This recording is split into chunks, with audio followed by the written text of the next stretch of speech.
It starts like any ordinary day. Two girls walk down the sidewalk engrossed in a series when a screech of tires shatters the peace.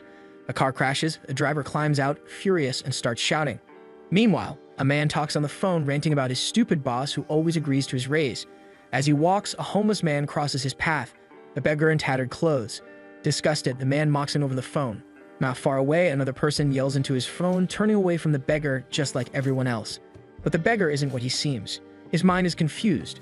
The world feels strange, overwhelming, as if it's not his own. Then the scene reveals him for who he truly is, the Emperor of Flames. Everyone who called him by that name was destined to die at the hands of King Yamra. He showed no mercy. His path was paved with blood, and wherever he walked, only fear remained. Legends called him the God of Death, the strongest martial artist who made even the heavenly demon cult kneel. Now far from battle, he sat quietly on a mountainside, sipping tea. His past seemed distant, a bloody dream that no longer defined him. A young girl approached him with wildflowers, her eyes sparkling with happiness. He remained distant, unable to appreciate their simple beauty. But she challenged him. Joy, she said, was the feeling that made people laugh and cry for no reason. She believed that one day even he would come to know it. Her words made him pause. Who would have thought a man who lived by the sword could find peace and happiness instead of chaos? Perhaps it was time for him to let go of his past and learn to live again. For a moment, he felt like he was ascending to immortality. But when he opened his eyes, he was deep inside a cave, unsure if it was real or an illusion. As he tried to find a way out, a huge A-class monster appeared behind him, staring with menacing eyes. Meanwhile, the elite monster hunting team Alpha entered the cave on a mission to destroy an A-class monster. Inside, it was eerily silent, too quiet for a danger zone. The team leader remembered a tragedy from years back when a similar silence turned into a death trap for Team Zero. She tried to contact them, but there was no answer. Suddenly, she raised a hand and halted her team. There in the dim cave lay a massive A-class monster, dead without a hint of a struggle. Whatever killed it was something far more dangerous. She quickly called for a retreat and stayed back to block their path. The team later reported A-class cyclops and B-class beasts were all dead. The cave had been completely cleared. The leader was stunned. Could monsters be killing each other? That seemed impossible. There had to be someone else who entered first. Was it another guild, wiping the place clean without a trace? Meanwhile, the protagonist walked out of the cave unharmed. He remembered waking up surrounded by monsters that fell with a single punch. And it turned out it was him who defeated the A-class monster everyone feared. As he walked through the ruins outside wearing a tattered shirt from a skeleton, all that remained was silence, destruction, and a world without life. Whatever power lay within him, who was a force the world hadn't yet begun to realize. The energy lingering reminded him of the heavenly demon cult's forbidden magic, a power outlawed in the magic world. He could destroy it easily, but in a strange place, acting rashly seemed unwise. So he chose to escape, darting away toward a path where the dark energy felt weak. Meanwhile, in a small hotel, the TV announced another gate had opened. Customers ordered black bean noodles from Yangchunggak's vice president, Lim Soyeon. Yoon-ho, a weary team leader from the Awakeners Association, walked in and sighed. He explained to Soyeon that the Land of Death gate was causing chaos. All the guilds were battling for it, accidents were skyrocketing, and everyone was desperate for magic stones. Suntae overheard Yoon-ho say gates were opening more frequently. Yoon-ho sighed it was tiring. More magic stones meant lower prices, but the non-stop gates kept everyone on edge. Suntae added that business was suffering because people were afraid to go out. Suddenly, the same man who previously complained on the phone rushed in furious about another gate. Suntae tried to calm him, pointing out his pay was already doubled, but the man demanded more or he quit. Suntae pleaded, thinking about the danger and chaos, but the man kept yelling. To ease the tension, Suntae asked Soyeon to leave early and pick up Haeyeon. She protested it wasn't time yet, but Suntae insisted it was for their safety. Alone Suntae sighed. The gates were tearing their community apart, workers were hard to keep, and staying put was his only option now. Meanwhile, the protagonist walked into a bustling part of the city, observing the crowd. Although it was a new place, many people seemed to possess internal energy. His gaze fell on Haeyeon, a little girl whose energy stood out, pure and different from everyone else's. Could she know something? Suddenly, a strong gust blew away her bunny ear hairband. As Haeyeon rushed after it, a truck sped toward her, filling Soyeon with fear. The protagonist quickly carried Haeyeon to safety and gently asked if she was okay. Her mother, Soyeon, rushed over, full of relief, and thanked him deeply. He just nodded, glad the child was safe. He had blocked her mirrors using his energy. Soyeon then asked if he was hurt or needed a hospital. He calmly said he was fine. Both mother and daughter looked at him surprised. He remembered he'd only eaten dumplings earlier. He was just hungry. Right then, Haeyeon tugged on his sleeve with a smile and said her dad was a chef. She invited him to their restaurant for a meal. Soyeon smiled and said he should join them after all. Haeyeon insisted, and he had saved her life. He replied humbly, saying it was just his duty, no reward needed. But seeing Haeyeon's bright smile, he gave in and agreed. At the restaurant, Soyoung told Sumtae what happened. Shocked, Sumtae rushed to Haeyeon, asking if she was alright or needed a hospital. Soyoung calmed him down, saying the man beside them had saved her and deserved a proper meal. Moved to tears, Sumtae thanked him deeply and told him to eat as much as he wanted. The protagonist nodded, quietly grateful. As they sat down to eat, Haeyeon reminded him that her dad said not to be dirty at the table. Covered in dust and wearing tattered clothes, the protagonist looked out of place. Noticing this, Sumtae handed him some of his old clothes and told him to freshen up. Inside the spotless bathroom, the protagonist was amazed. It was unlike anything he'd seen. Confused by the commode, he called out to Sumtae, saying there wasn't enough water to bathe and pointing to the toilet. Sumtae, surprised, explained how the shower worked and showed him the lever. When water flowed out, the protagonist called it a snake, stunned. Sumtae corrected him. It was just a shower head. After bathing, the protagonist looked relieved while Sumtae seemed drained. When asked where he was from, the protagonist hesitated, then quietly said he couldn't remember. They wondered if he had lost his memory, but he simply replied he hadn't. He had just forgotten where he came from. Sumtae suggested the cave might have been a gate, strange places no one fully understood, where people sometimes vanish and returned with lost memories. Some came back so changed they were called isolationists. He promised to explain more later, but urged they eat before the food got cold.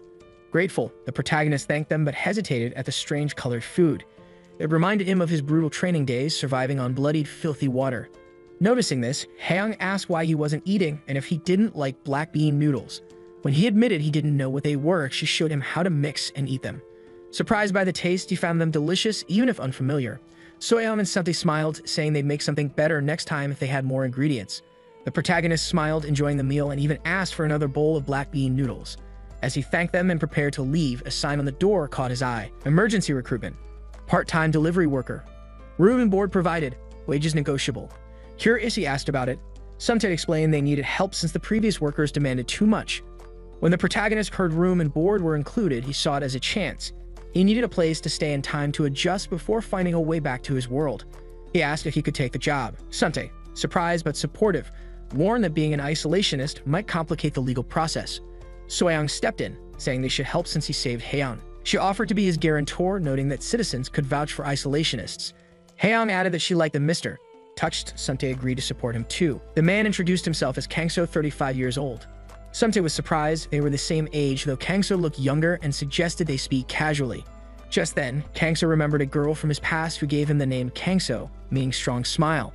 From that moment, he made it his identity. Just before dawn, crows echoed through the quiet morning as Kangso sat alone in the dark, sensing faint traces of energy in the air. This world felt unreal, like magic compared to where he came from. Sumtae entered, greeting him softly. Noticing the darkness, he asked why Kangso hadn't turned on a light. Kangso replied he hadn't seen any candles. Sumtae chuckled, flipped a switch, and explained how it worked. Kangso watched with quiet awe. Soon, Soyoung stepped in, wondering why they were up so early. Kangso asked if people here really started cooking this early. Sumtae explained there was more than just cooking. There were always things to be done. As the couple discussed chores, Kangso offered to help. Sumtae hesitated, saying he should rest, but Kangso insisted. He wanted to repay their kindness, not just sit around. Sumtae, surprised but pleased, handed Kangso a vacuum and explained how to use it, joking that even Haeyeon helped with it sometimes. But before he could finish, Kangso accidentally got his head stuck in the machine. Alarmed, Sumtae rushed over. Kangso's forehead was red, but he said he was fine. Sumtae laughed, warning him to be careful. The suction was still strong. He asked if Kangso could manage and left him to the task. Alone, Kangso eyed the machine warily. It looked dangerous. Deciding magic was safer, he raised his hand. With a glow of energy, he gathered all the dust into a pile and tossed it in the trash. Then, using water magic, he cleaned the house spotless. Satisfied, he nodded. This would do. Sumtae had returned unnoticed and saw everything. Shocked, he asked what Kangso had just done and warned him not to claim it was his ability. Kangso, confused, asked what he meant. Still stunned, Sumtae asked if he was a high-level awakened. Kangso didn't even know what that was. Sumtae explained. Ever since the gate opened 25 years ago, some people awakened special powers called aura, telekinesis, elemental control, and more. Their rank depended on how well they used it. He revealed he used to be a porter for such awakeners, but even then, he'd never seen anyone handle aura like Kangso. Letting someone like him do small chores was a waste. He insisted Kangso should join a guild and live like a proper hunter, but Kangso refused. He had no interest in being a hunter. Sumtae, surprised, said it was only because Kangso didn't understand this world yet. High-level awakeners here lived like nobles. Kangso stood by his choice. He didn't want the power or status that came with being awakened. He had once lived with wealth and honor, only to learn how meaningless it all was once it was gone. Sumtae, surprised, asked if Kangso had regained his memories. Kangso shook his head but revealed something deeper. He wasn't from this world. He had awoken inside the gate Sumte mentioned, escaped, and followed a trail of pure energy that led him here. Along the way, he'd saved Heian from being hit by an iron carriage. Lowering his voice, Kangso admitted he never meant to deceive them and apologized for not being honest sooner.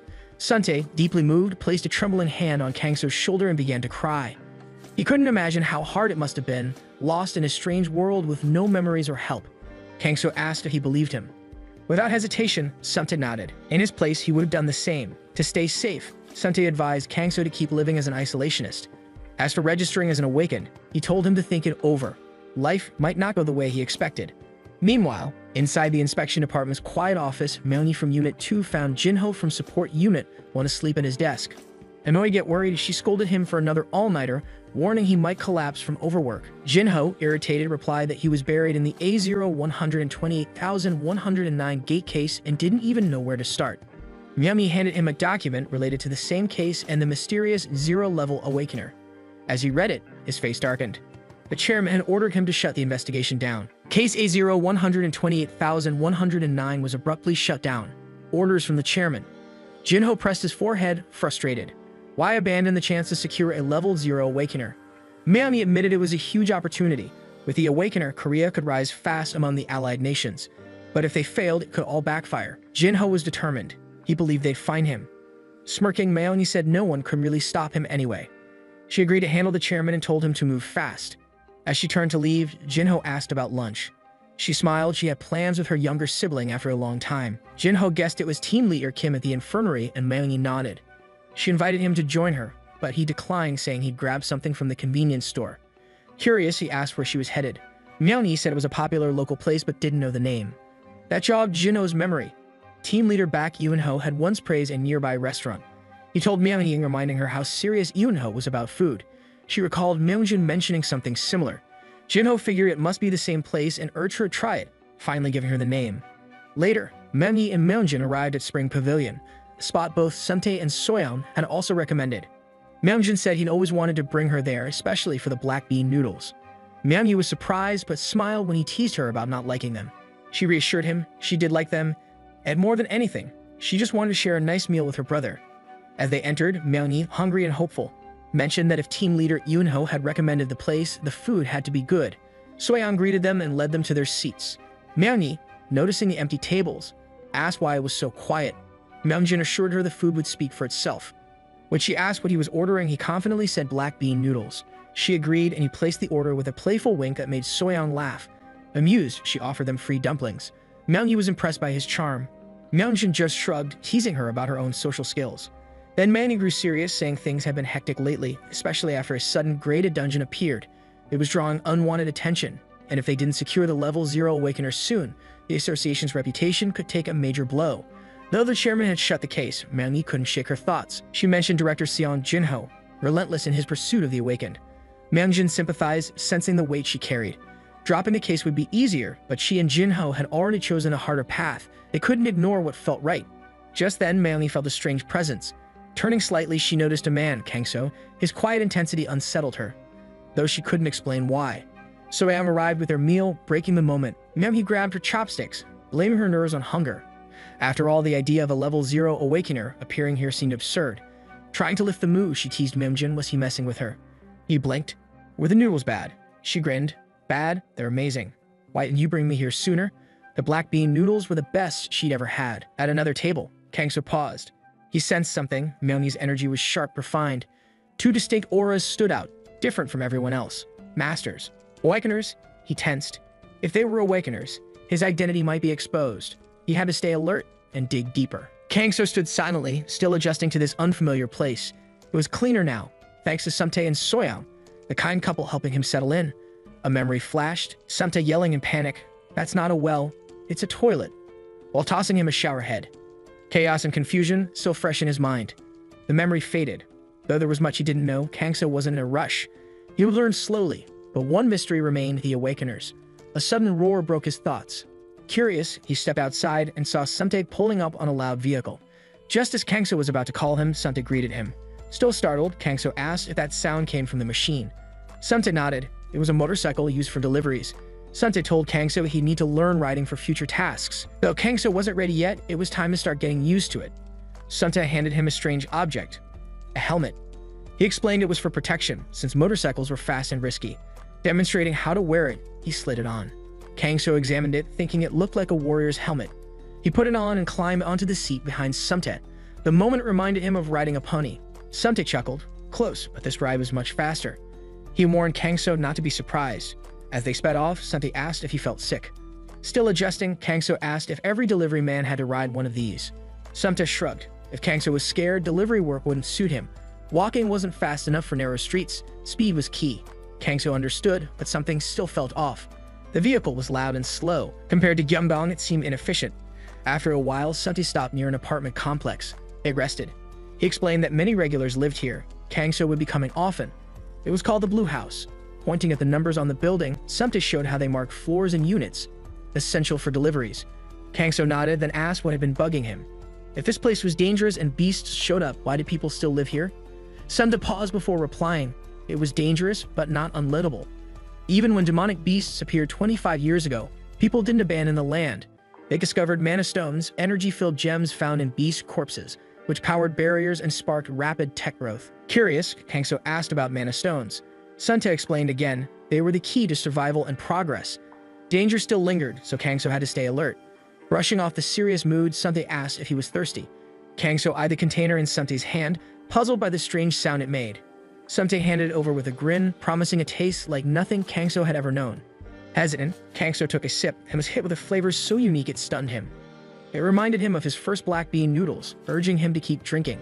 A burst of sweetness filled his mouth and settled warmly in his stomach, like a breakthrough after days of block cultivation. Even the famed Gongchang Sokyu from the northern sea ice couldn't compare.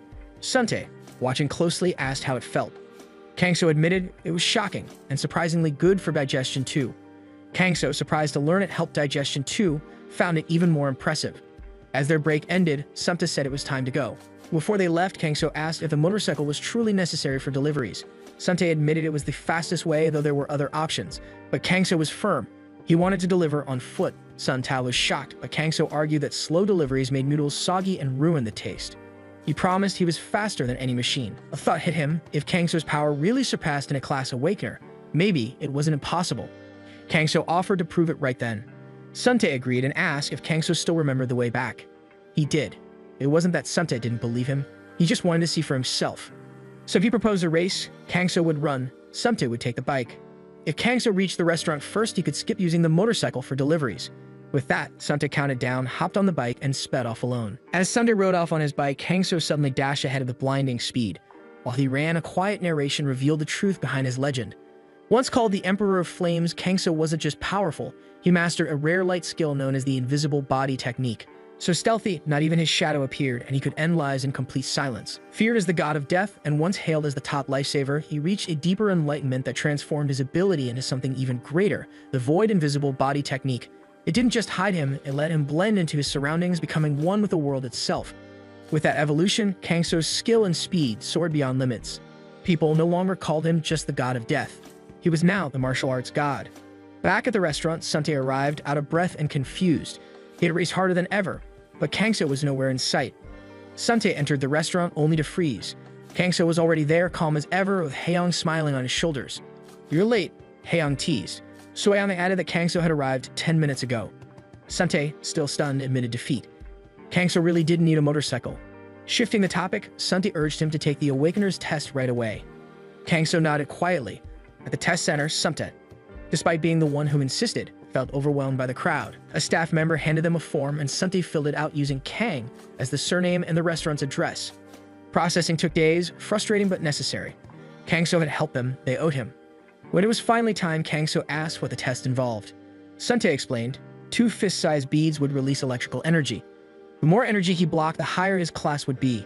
Classes range from F to A. Kangso listened as Sante explained that higher ranks meant stronger energy resistance and a luxurious life, almost like living as a national treasure. But Kangso wasn't moved. He had no interest in fame or fortune. He'd long rejected the endless cycle of human desire, choosing instead a quiet life with Haeyang in the mountains. He couldn't let that peace be disturbed, so he chose to suppress his energy. Sante wished him luck and turned to leave.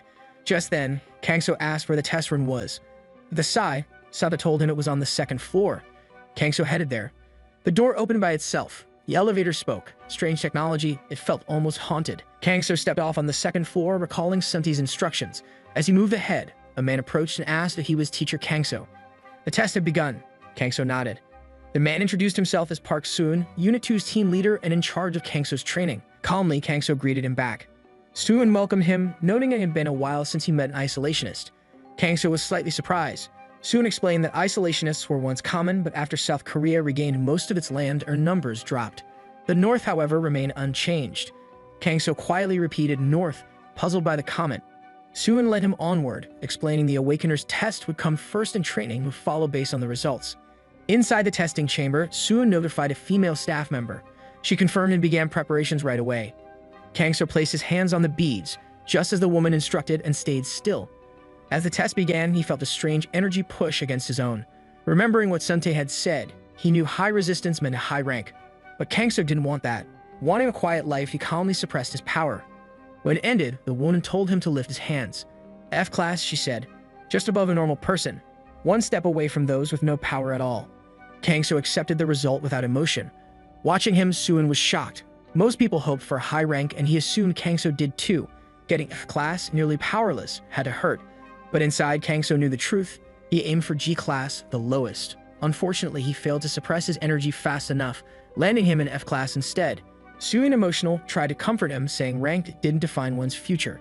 Kangso, unfazed, quietly wondered why the instructor cared so much. It meant nothing to him. The Korean Awakeners Association was built on a strict hierarchy, with Support Department 1 handling top-secret tasks. The lower the department number, the higher the mission's priority. Support Department 2, while just below, had a crucial duty, training isolationists. These individuals often turned out to be high-class Awakeners, so their education couldn't be taken lightly.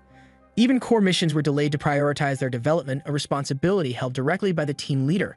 One night, Jinho found Soon still buried in work. Surprised, he asked why she was working so late. With playful sarcasm, she greeted him as the elite from Department 1 and teased him about visiting her humble office. Jinho dropped by to check on the joint education order involving isolationists, and to ask Soon if she wanted a late-night snack. Switching gears, he asked about the Awakener class results. Soon, a bit annoyed, pointed to the files. The student was the first isolationist in years, and though the department head said nothing, his disappointment was clear. Jinho sighed. It was a pity. Soon agreed, saying the boy's life would be harder as an isolationist. If only he had ranked higher. Changing the subject, she suggested spicy rice cakes. But Jinho, clutching his throat in mock outrage, demanded black bean noodles and sweet and sour pork instead. Soon insisted they just needed something simple, but Jinho fired back. Gourmandism was no joke. Kanzgo sat alone on his bed, drained after the 7th period. Maybe he'd absorbed too much in one day. Still, a small moment stood out. Yesterday's snack time. The roll cake's taste paired with black bean noodles gave him a strange comfort, even a bit of confidence. He considered training and key breathing to grow stronger, but quickly dismissed it. This place was crawling with real Awakeners. Trying to hear could expose his secret. He'd already had a close call with a woman who joined him for noodles. Even so, the education wasn't useless. Thinking back to yesterday's session, he realized there was real value buried in the rigid structure of this world. As Kangser sat in silence, a memory surfaced. Suin's story about the Great Clash. An S-class gate had opened without warning, unleashing demonic beasts. The battle left civilians and Awakeners wounded, and the land turned into a cursed wasteland, so deadly that even criminals avoided it. That wasteland was the first thing Kangser saw when he came through the gate. Snapping back to the present, he muttered to himself. If another gate like that appeared, everything, including the association's education system, could vanish. Korea, he thought, was like a shaky tower, one crisis away from collapse. And if a being like him were to rise again, peace wouldn't stand a chance. Kangso knew it might be selfish, but to live peacefully he had to hide his true identity. Suddenly, a knock came. It was Suin. He invited her in, noting how tired she looked. Surprised, she asked if it showed. In a quiet gesture, Kangso made her coffee. Though he had only just learned, he brewed it smoothly. He credited her for teaching him and said it would help her feel less tired. As Soon sipped, the taste hit her. Coffee made with dungeon beans. Kangso had added a touch of energy to it, remembering her passion from the lesson. She then asked about the day's plan. He told her it would start with a cafeteria visit, then more sessions. The food part excited him. Laughing, Suin said she had told the kitchen to make breakfast special. Then they headed out together. Kangso entered to find the place already buzzing, like a canteen on a battlefield. Sumin laughed, agreeing it felt like war, just without weapons. She urged him to eat freely and showed how to fill his tray. Kangso hesitated, worried others might go hungry. Suin reassured him if food ran out, the staff would make more. He was amazed. This abundance marked a new era. But what truly impressed him was the speed of food service and efficient storage. When he shared this, Suin was surprised by his insight. She explained it was all thanks to scientists. Thanks to them, meals had become a time of healing for workers. Kangso agreed. Mealtime was the best part of the day. Suin preferred lighter meals, and Kangso respected that without comment. After eating, they took the lift and walked down a hallway. Suin asked if the food was okay. Kangso nodded. It was satisfying. Relieved, she mentioned that after a quick tour, the lesson would wrap up. Kangso, surprised by the early end, asked if that was okay.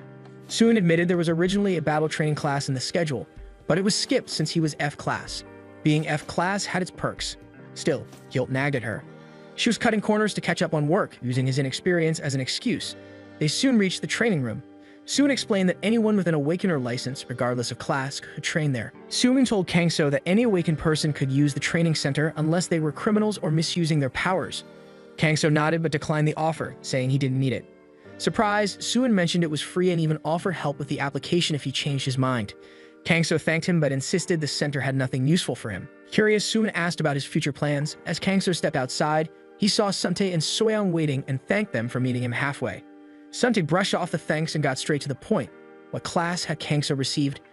After a brief pause, Kangso said it was F class. Soyoung recalled he had actually aimed for G class, the rank of non-awakened people. Kangso explained he couldn't suppress his internal energy in time, which pushed him into a higher rank. Sante saw this as a good thing. Calling Kangso ordinary would raise suspicion anyway. When Kangso asked if he really looked that suspicious, Sante admitted, a bit embarrassed, but he kind of did.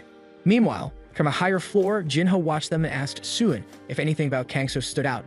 She replied that aside from his unusually fast learning, nothing seemed off. Still, she noted he had a rare ability to quickly grasp both surface details and deeper insights. Jinho mentioned that even Enforcement Unit 1 had noticed something unusual about Kangso. His movements and balance seemed too refined. Some even questioned if the class tester was faulty, but soon confirmed it had been double-checked and worked perfectly. Despite his potential, Kangso still ended up in a low rank. Jinho wondered if people were just overreacting since it had been so long since an isolationist appeared. He admitted he had high hopes for Kangso and felt a bit let down. Curious, he asked what Kangso planned to do. Suin said he'd be helping their friend's diner. Later, Sante handed Kangso a phone saying it was bought using the isolationist subsidy. Kangso thanked him and Sante asked if he needed anything else. Then, Soyoung excitedly turned to Kangso, asking if he wanted to do something fun. Kangso mentioned he was thinking of getting a haircut, feeling his longer style made him stand out. Soyoung lit up, throwing out excited suggestions like a dandy cut or side part, convinced short hair would suit him. Sante, a bit overwhelmed, agreed and quickly excused himself to prep ingredients, secretly relieved Kangso would be the one handling her energy. Soyoung clapped her hands and insisted they head straight to her salon. After the cut, Sante was stunned. Kangso looked completely transformed. Though he credited the director's skill, he couldn't shake the odd feeling of everyone around staring at them. On their way home, it became obvious why people kept staring. Kangso's new look was turning heads. Some mistook him for a celebrity, snapping photos and asking for autographs. Sante quickly stepped in, calming the crowd and telling them Kangso wasn't famous. Confused, Kangso asked why this was happening. Sante sighed and said the truth. He looked too handsome. If photos spread online, his face could go viral, drawing unwanted attention. Kangso nodded, realizing Sante was right. He had to stay low-key. This wasn't the kind of spotlight he wanted. The next day, Kangso's new look drew a flood of customers to the restaurant. Girls blushed and forgot their orders while a long line formed outside. Soyoung kept turning people away. Every seat was full. Inside, it felt more like a fan meet than a restaurant. Supplies ran low, and Soyoung finally asked the crowd to come back tomorrow. But the girls didn't want food, they just wanted to see Kangso. Then, cutting through the chatter, a girl stepped forward. "I'm Kim Jae-yeon," she said boldly. "I'm here for the part-time job interview." Ji-eun placed a hand on her chest and introduced herself -23, fresh out of college and job hunting. Soyoung welcomed her into the spring pavilion, explaining they needed help and had brought in another part-timer. Looking around, Jae-yeon admired the restaurant's popularity and seemed excited to join. When she glanced at Kangso and noted his good looks were drawing female attention, he looked up, surprised by how much her presence unsettled him. Something about her aura felt deeper, almost unnerving, a reminder that in this world, power meant everything. Standing near him, Jae-yeon looked flustered. Soyoung showed her the kitchen and told her to start by packing pickled radish and managing orders. Jae-yeon smiled and nodded, ready to begin. Soyoung handed Kangso the delivery list, asking him to follow the order. He packed the food, put on his helmet, and left without a word. Jae-yeon smiled and nodded as he left. Sante placed a dish on the counter and asked Jae-yeon to pack the rest. Glancing at the crowd, she quietly noted how unusually busy it was. Kangso soon returned, saying the deliveries were close by. Jae-yeon, surprised to see him so soon, handed him the next batch. He left again with a wave from her. Not long after, heavy rain began. A few minutes later, Kangso came back, deliveries all done. Suntae told him to rest. The lunch rush was over. As Kangso sat down, he asked if evening prep had started. Soyeon nodded, then suddenly remembered it was time to pick up Haeyeon from kindergarten. Jaeyeon overheard Soyeon mention her 5-year-old daughter and was surprised. Soyeon smiled, then asked Kangso to pick Haeyeon up since the kitchen was getting busy. He agreed right away. Curious and a bit flustered, Jaeyeon said she wanted to meet Haeyeon too. Soyeon gave her a knowing look and Kangso winked. Jaeyeon caught on and smiled, suggesting they go together. Walking side by side under the rain, Jaeyeon reintroduced herself and asked what to call him. Kangso, eyes forward, said he was 35 and she could call him anything. Jaeyeon was shocked. He didn't look it at all. Kangso glanced at her and said he often heard that. Curious, he asked why she chose to work at Spring Pavilion. Jaeyeon looked down and quietly said she had no special skills. She just wanted to be near him, not for anything shady. Before she could finish, she pointed at the door. Is that Haeyeon? The teacher called the girl over, asking her to greet her uncle. Haeyeon waved with a big smile.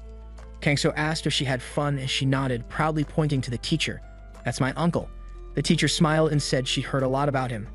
But when her eyes met Jaeyeon's, her face turned pale. Kangso asked if she was okay, and the teacher, now blushing, let out a squeal and quickly apologized. Sora turned to Jaeyeon and asked if she was Kangso's girlfriend. Just then, the teacher recognized Jaeyeon and called out, but Jaeyeon quickly covered her mouth, flustered. Embarrassed, she asked if the teacher really worked there. To change the subject, Sora asked about her guild work. Jaeyeon quickly signaled her to stop and, glancing at Haeyeon, explained her parents still thought she was just a civilian. She said she was on a mission and asked Sora to act like they didn't know each other. Sora nodded in understanding. Before leaving, Sora waved to Haeyeon and promised to see her tomorrow. Kangso thanked her, then left with Jaeyeon into the rainy street.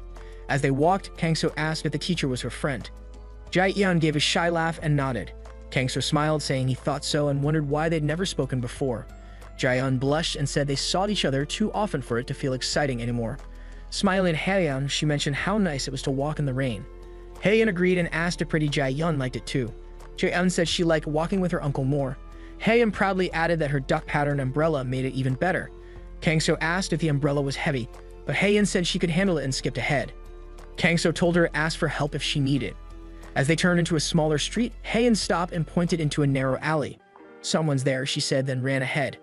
A weakly squeaking mouse lay in the rain. Kangso picked it up and wondered why it was left there. Jaeyeon leaned closer and said it wasn't just a mouse. It was a dungeon rat. Kangso looked at Haeyeon. Dungeon rat, he asked. Jaeyeon nodded and explained. It wasn't a magical beast, just a harmless creature from the dungeons with a rare ability to sense danger, especially magical threats. Hunters loved them for that and often kept them as companions. She guessed this one had followed its owner into a portal and got lost or abandoned. Somehow, despite its injuries, it had made its way back. Haeyeon's eyes filled with worry as she looked at the tiny, wounded creature. I don't want it to die, she said softly. Can't we help it? Kangso hesitated, unsure if it could be saved. But Haeyeon, already tearing up, pleaded. If it was still breathing, they had to try. Imran flinched at her words. A memory surfaced, kneeling among the dead, blind to a life he could have saved. Though the rat was still breathing, he'd already assumed it was lost. That moment made him pause. Even the smallest life mattered. Was he still the same man who once took lives without regret? He looked at Haeyeon, shaken, pleading. With a quiet nod, he made his choice. He'd take the rat. Jaeyeon gently urged the girl to hurry. Maybe they could still save it. Kangso didn't waste a second. The rat's breaths were shallow, its heartbeat faint. Haeyeon panicked, asked what to do, but Kangso saw the truth. It was slipping away.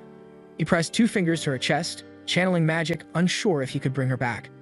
Jaeyeon watched anxiously, a cold sweat on her brow. Later, back at the restaurant, Haeyeon ran to her parents in tears. Haeyeon pointed to the rat in Kangso's hands, begging for help. Her parents were shocked by the sight of the injured creature. Suntae recognized it at once and asked where it was found. Kangso said it had been near the portal gate. After examining it, Suntae guessed it had escaped from a dungeon, badly hurt and barely breathing. Haeyeon stepped forward and insisted she would save it and raise it herself. Soyeon gently reminded her that it wasn't just a pet. It was a dungeon rat, and someone out there might be looking for it. Right now, Kangso stressed that healing the rat was the top priority. Suntae agreed and suggested finding a vet. Just then, Yoonho entered and warmly greeted everyone, but his eyes went straight to the rat. Recognizing it, he confirmed it was the same one his daughter had rescued. Myeonjin arrived and gently examined the rat. To his surprise, the first aid was expertly done, and the rat's condition was better than expected. Yoonho nodded. Thanks to that care, it had been saved from the edge.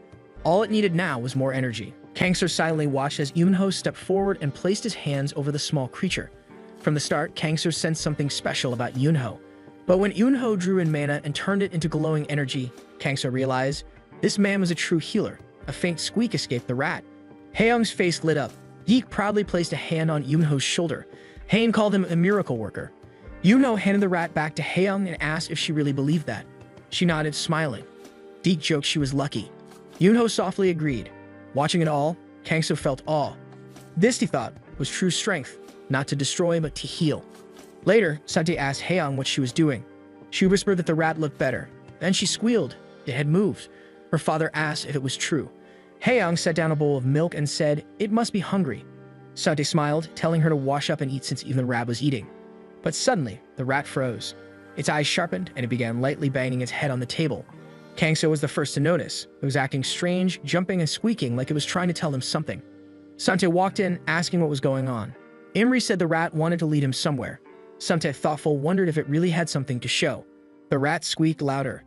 He rubbed his chin, impressed by its intelligence, though puzzled by the lack of an owner. Something wasn't right. Turning to Kangso, he asked if he could follow it. Kangso stayed quiet but ready. He was quick, and this wouldn't take long. Sante nodded, saying they couldn't ignore it, especially with how much Haeyoung cared. Haeyoung clenched her fists and looked at Kangso with hope. He smiled and agreed to go for her, but stayed cautious. The rat's aura felt oddly familiar, though he couldn't explain it. When Sante asked, Kangso admitted it reminded him of something he'd seen before. Turning to the rat, he asked if it could guide them. The rat squeaked in reply. Kangso picked it up and followed. Sante and Haeyoung gave their blessings and watched them leave. Outside, the rat trembled in the cold and squeaked louder, urging him forward. Then Kangso saw it, an aura trail across the street. He sprinted towards it. As he neared, he recognized it, the portal. The same gate he once entered to reach this strange world, glowing and unmistakable. Inside the portal gate, chaos erupted. Alpha Team was overwhelmed, locked in a desperate fight against endless waves of monsters. Only 4 members remained, sweating, exhausted, and broken. One screamed, refusing to die like this. Another pointed out the hopeless odds. Just 4 of them, and the monsters kept coming. A girl collapsed in tears, unable to summon her shield anymore. A teammate, voice thick with despair, asked if this was really the end. Still, he managed a faint smile, promising they'd reunite after death and throw a party. Another laughed bitterly. How could they meet if they all died?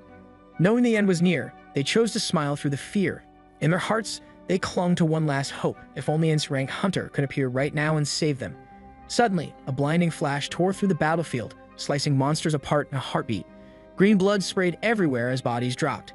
The Alpha Team froze, stunned. Just moments ago, they were surrounded. A girl heard a faint squeak and asked the others if they heard it too. The scene shifted. Kangso stepped through the portal, his bloodied sword in hand. Monster corpses lay scattered, green rivers flowing beneath him. He remembered his past mistake, leaving weak monsters alive, which kept the gate open.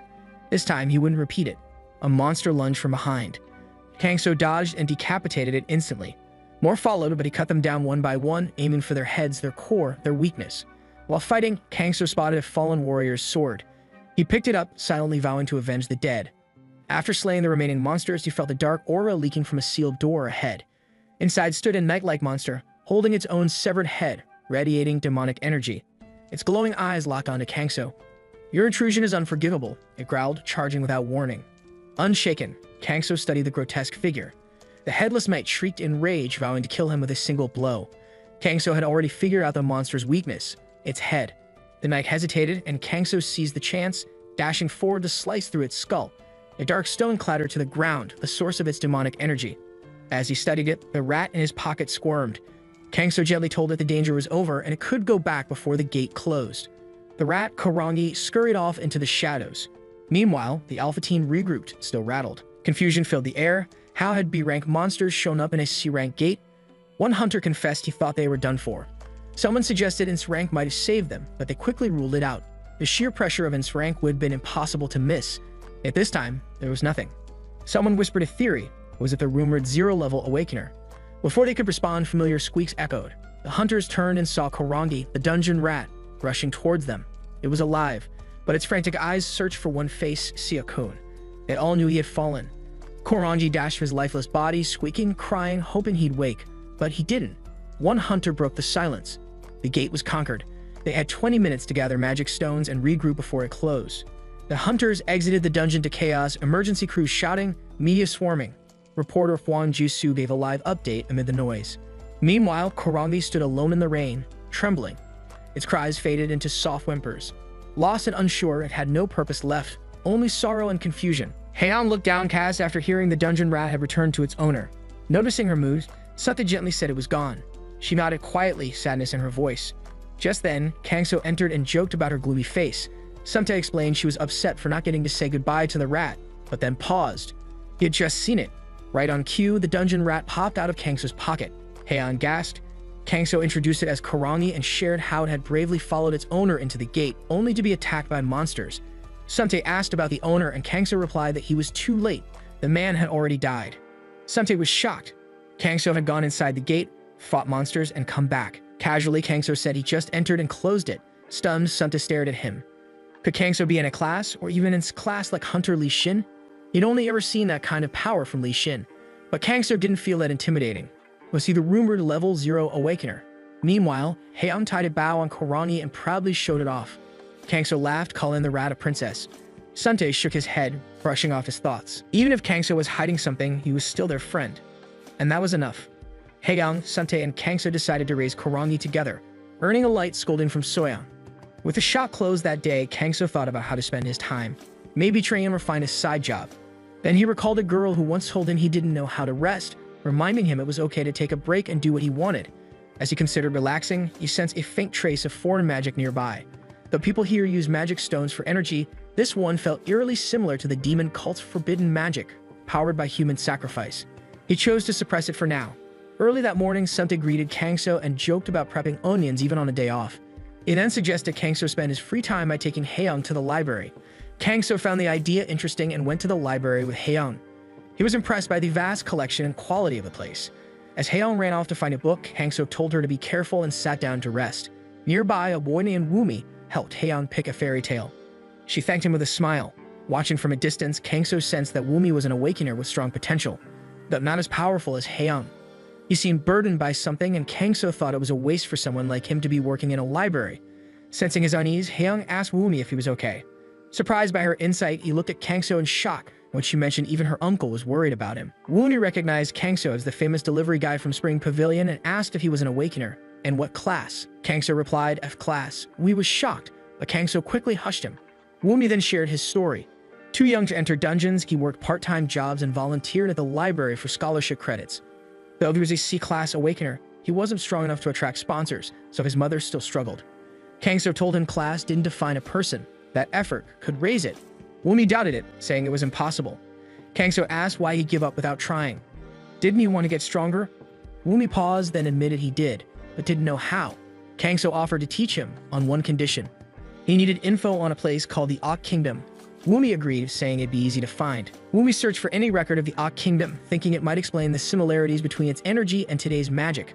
Maybe Kangso had come from the past, but no names matched. Kangso, noticing his pause, asked what was wrong. Woomi admitted he found nothing. No mention of any Ak Kingdom. Kangso's expression tensed. Stangwook sat smugly, saying his men needed a good warm-up. His subordinate agreed, eager for action. Without wasting time, Stangwook ordered everyone to gather. He wanted to see who dared challenge them. Just then, Kangso arrived with a food delivery. He asked where to leave the bowls, but a gang member mocked him, warning Kangso had messed with the wrong people. The mood shifted as one of them kicked the food away. Another sneered, saying Stangwook was angry because of him. Kangso looked at Dongmin, recognizing him from before, and asked if he was the same guy. Dongmin nervously confirmed, saying he did warn them, but Stangwook still went ahead. Kangso murmured, thinking. A gang member shouted at him to stop and reach for his helmet. But Kangso grabbed his wrist midair, calm and sharp. He told him that when underlings talk trash, it embarrasses their boss. Shocked, the man asked if Kangso was really not going to back off. Kangso reminded him that Dongmin had already warned them. Spring Pavilion was off limits. Then, without hesitation, Kangso twisted the man's arm, making him cry out in pain. He said a proper lesson had to be taught. The rest froze, too scared to move. Soon after, Kangso returned to the restaurant. Sante glanced up, wondering who'd order that much food so early. Maybe gym guys? Kangso smirked, saying they were gym goers, just big eaters who liked the food so much they even washed the dishes after. Sante blinked in surprise. Washing dishes, ignoring it, Kangso asked if he knew someone named Gu Stangwook. He wanted to know their connection. Sante's face darkened at the name, Stangwook. He used to be their lazy delivery guy before Kangso, always asking for raises and leaving a bad impression. Annoyed, Sante asked why Kangso mentioned him. Kangso explained he had a small conflict with Stangwook's friends, the ones who placed the order, and had to reprimand them for their behavior. Sante muttered the word worried. Knowing Kangso's strength, he doubted it was just a little. Just moments earlier, Kangso had grabbed a man's wrist. Panicking, the man shouted for help, but before anyone could move, a wave of unseen force from Kangso knocked them all down. Stunned, one of them gasped in disbelief. Dongnam called out to Byong-chul, who lay trembling on the ground. Kangso warned him of the mess they'd made. Terrified, Byong-chul begged for mercy. Kangso told him to say it out loud. He stammered a promise never to touch Spring Pavilion again. Then Kangso pressed his palm to Byong-chul's chest and released a burst of power. Calmly, Kangso asked who was behind this. Dongnam nervously named Sangwook, but claimed not to know where he was. Nearby, hidden in the shadows, Sangwook cursed his useless men and decided to run. As he ran, Sangwook thought he escaped, until Kangso suddenly appeared in front of him. Startled, Sangwook panicked, asking who Kangso was and why he was overreacting to a mere prank. He even threatened to call the police, but Kangso called him out. Sneaking in at night and risking lives wasn't a prank. It was dangerous, and if left unchecked, it would only grow worse. He said cutting off a rotten branch early was best. As Sangwook begged, Kangso knocked him down without hesitation. Back in the present, Suntae was peeling onions at the restaurant when he got a message from Sangwook, an apology. He said he'd leave the city and live quietly as a farmer. Surprised, Suntae asked if Kangso got the same message. Kangso nodded, saying he only spoke a few words. Suntae quietly thought, despite everything, Sangwook was one's family. And now he felt relieved. June walked into the restaurant with a bright smile. Suntae thanked her for coming in on her day off, explaining his wife and daughter were at a kindergarten event. She didn't mind, saying she had free time. Kangso added it was Arbor Day and the event involved planting trees. June mentioned her brother was also at a charity event. Kangso seemed interested, making her flustered. She quickly changed the topic, annoyed at how he always got her talking. Suntae noted how quiet the house felt without Haeyoung, and Kangso said even Kurangi seemed bored. Suntae then voiced concern over the recent gate activity, but June reassured him. New Sprout Kindergarten was protected by top awakeners from the Hunter Center. Even in a class gate wouldn't be a problem. Relieved, Suntae said it was his first time hearing about such arrangements and asked how June knew. Flustered, she brushed it off as a secret. Meanwhile, Kim Hovan sat in a car, irritated about being called out on a nice day. He reminded his assistant this job was meant for his sister, Jiun. The assistant explained she got urgent business, so the lowest performer, Him, was sent instead. Kim clicked his tongue in disbelief. The assistant added there was a bigger reason. Today's event involved Master Suchil, the only class artifact craftsman. It was a rare chance to make a good impression. Though annoyed, Kim was told this was as important as finding the unknown level 0 awakener. They arrived and the assistant urged him to go greet Master Suchil immediately. Reluctantly, Kim Hoen introduced himself to Master Suchil as Hechul's son from the Red Dragon Guild. Suchil gave a curt greeting and told him to head to the venue, clearly not interested in small talk. As he walked away, Hoen noted how cold and unsociable the elder was, just like the rumors said. The staff apologized, but Hoen brushed it off, only to get scolded by his assistant for messing up again. Frustrated, he blamed June for putting him in this mess. The assistant dryly remarked that she was off fangirling somewhere. The scene flashed back to Kangso giving Haeyoung a handmade rabbit on her troll, a gift that became one of her most treasured memories. In the present, a child accidentally broke it. Devastated, Haeyoung burst into tears, repeating that her uncle had made it. Her friend grew angry and even the child apologized, but she couldn't stop crying. Just then, Chul appeared. After inspecting the broken piece, he calmly said he could fix it. When Haeyoung asked if he really could, he confidently replied, "There's nothing he can't fix." As he examined it, he grew curious. The rabbit wasn't made using normal methods. He wondered who the mysterious craftsman was. Unsik entered and handed Chul a scroll. Chul greeted him warmly, then proudly showed off the wooden rabbit, calling it a rare and skilled piece of craftsmanship, something even he would struggle to make. He looked at Haeyoung and remarked her uncle must have really cared for her. Haeyoung smiled and said she loved her uncle too. Chul, moved, said he couldn't leave her uncle's gift broken. He leaned in and breathed gently on the rabbit. Magically, it repaired itself. Haeyoung beamed with joy and thanked him. Watching from afar, Hoen told his assistant how odd Keel was never using tools yet always getting results. Then an idea struck him. He ordered the assistant to inform her they'd be changing Master Suchil's recruitment process. The assistant quietly agreed. Every time Kangso got his isolationist allowance, he visited Bayuk's bakery for the role he first tried during training. As usual, he greeted Bayuk and asked if any roles were left. Rue wandered nearby while Bayuk smiled and said they'd sold out. But then, with a soft grin, Bayuk pulled one from under the counter, staved just for Kangso. Touched, Kangso thanked him as he took the box. Bayuk reminded him to refrigerate it if he wasn't eating it today. Kangso nodded and headed out. Just as he opened the door, a girl was waiting. He stepped aside, and she thanked him as she walked in. She went straight to the counter. Flustered, Bayuk greeted her and brought up the weather, calling her Hihami. Kangso glanced back once, then left quietly. Later, he returned home. He placed the roll in the fridge as Kurangi, curled in his arms, stared at it like she hadn't just eaten. Suntae tapped her nose, reminding her she had enough, but promised they'd share the rest in the morning. That night, Kangso lay in bed with Kurangi asleep beside him. Suddenly, her ears twitched at a faint sound. She crept out, padded to the fridge, and jumped up, only to find the roll missing. Just then, Kangso appeared behind her and called her name. Startled, she squeaked and turned. Suntae, already nearby, chuckled, teasing that Squeaky must have eaten it all. Her guilty face said it all. Meanwhile, at a restaurant, Bayok walked in and spotted Suntae. He handed him a bag, saying he came for a beer. Suntae laughed, asking who the roll was for. Bayok replied that he just wanted to talk, that beer was a bribe. Suntae took the bag and noticed something was off with Bayok. When he asked, Bayok hesitated, then confessed he'd been in love with the bakery girl for 3 months. She was kind and beautiful. He was afraid to tell her, scared she'd avoid him. Suntae told him to stop stressing. It would only exhaust him. But Bayok broke down, crying, asking how someone like him could confess to someone like her. Frustrated, Suntae raised his voice, saying it wasn't such a big deal. Bayok only got more emotional, hitting his head on the table. Sighing, Suntae said he should just go home and sleep. He turned to Kangso and asked if Bayok could stay over. Kangso smiled, saying he always had a place for him. That night, Suntae helped Bayok into the guest room. Kurangi opened one eye and looked away. Sensing something, Kangso followed her gaze. Kurangi twitched nervously. Something was wrong. He went to the fridge. The door was ajar.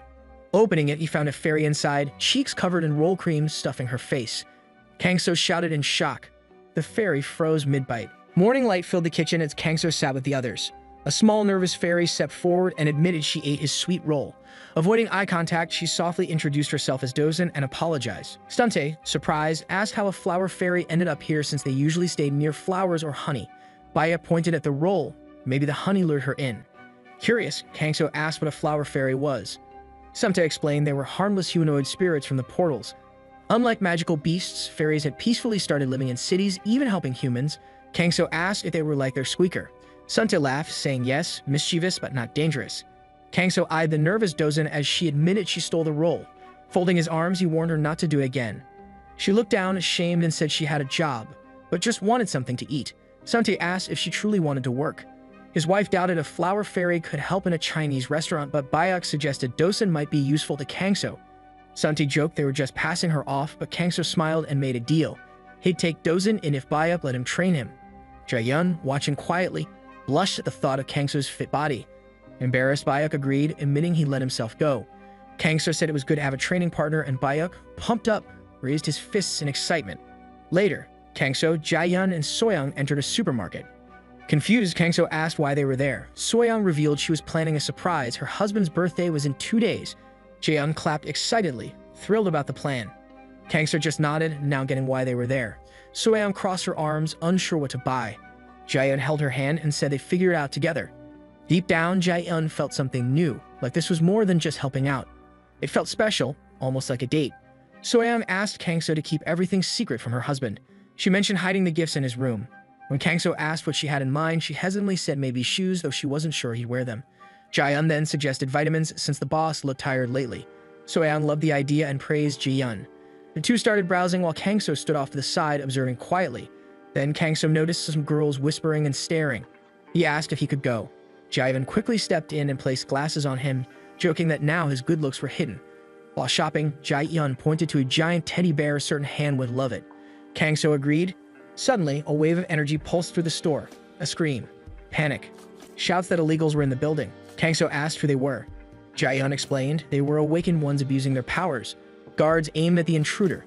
Kangso noticed a blue aura. Each awakened had a different color. But why would an illegal risk entering with a mall's security seal in place? He sensed something deeper. Jae-yun agreed it could be a distraction. Kangso asked if the mall stored Ackless stones. Jae-yun confirmed it. Raising her hands, she calmed the crowd, saying security had it under control. Meanwhile, Soyoung glanced at her phone, panic hitting for a new reason. They were now late to pick up Haeyeon from kindergarten. Back at the school, the little girl waited silently. Kangso sensed danger rising. He'd have to act soon. He told Jae-yun to stay with Soyoung and slipped away, pretending to head to the restroom. She gave him a worried look and told him to be careful. Rounding the corner, he froze. Bodies lay motionless on the ground. Dropping to his knees, he tried first aid, but the wounds were severe. Most were barely clinging to life. Pressing on, he peeked into a room. A man stood there with a sword, barking orders. Kangso could feel it. This man was different, powerful. Without delay, Kangso entered, shutting the door quietly behind him. He passed rows of computers, numbing the lifeless bodies. No one left to question. But the truth he knew would eventually surface. Rumors always did. He muttered the association can handle the rest. A sharp voice cut through the chaos. The girl pointed out that the black-clad attackers were just decoys. The real goal was stealing the stones. She told Jaehyun to catch the real thieves and rushed into the basement with 2 others. Moving quickly and silently, knife ready, she scanned the shadows. In an office, she yelled for everyone to freeze, but stopped short at the sight. The robbers were already down. In the middle stood Kangso. He looked at Sumti and casually said it was his birthday. He'd just been working. Sumti yawned, unimpressed. To him, birthdays meant nothing. But Kangso replied softly, it may be just a day, but to someone, it always means something. Light footsteps echoed as Hae-eun and Soyoung entered, smiling and carrying a birthday cake. They cheered and wished him a happy birthday, Hae-eun throwing her arms up with joy. Moments later, Baya burst in, breathless, asking if he was late, followed by Jaehyun, glowing with happiness. Seeing them all together filled Sumtae with emotion. His eyes welled up as warmth flooded his chest. His wife leaned in with a soft smile, nudging him to blow out the candles before they melted. As morning broke, Kangso peeled onions and casually asked Sumtae if it was Children's Day. Sumtae nodded. It was their day off and a good chance to earn.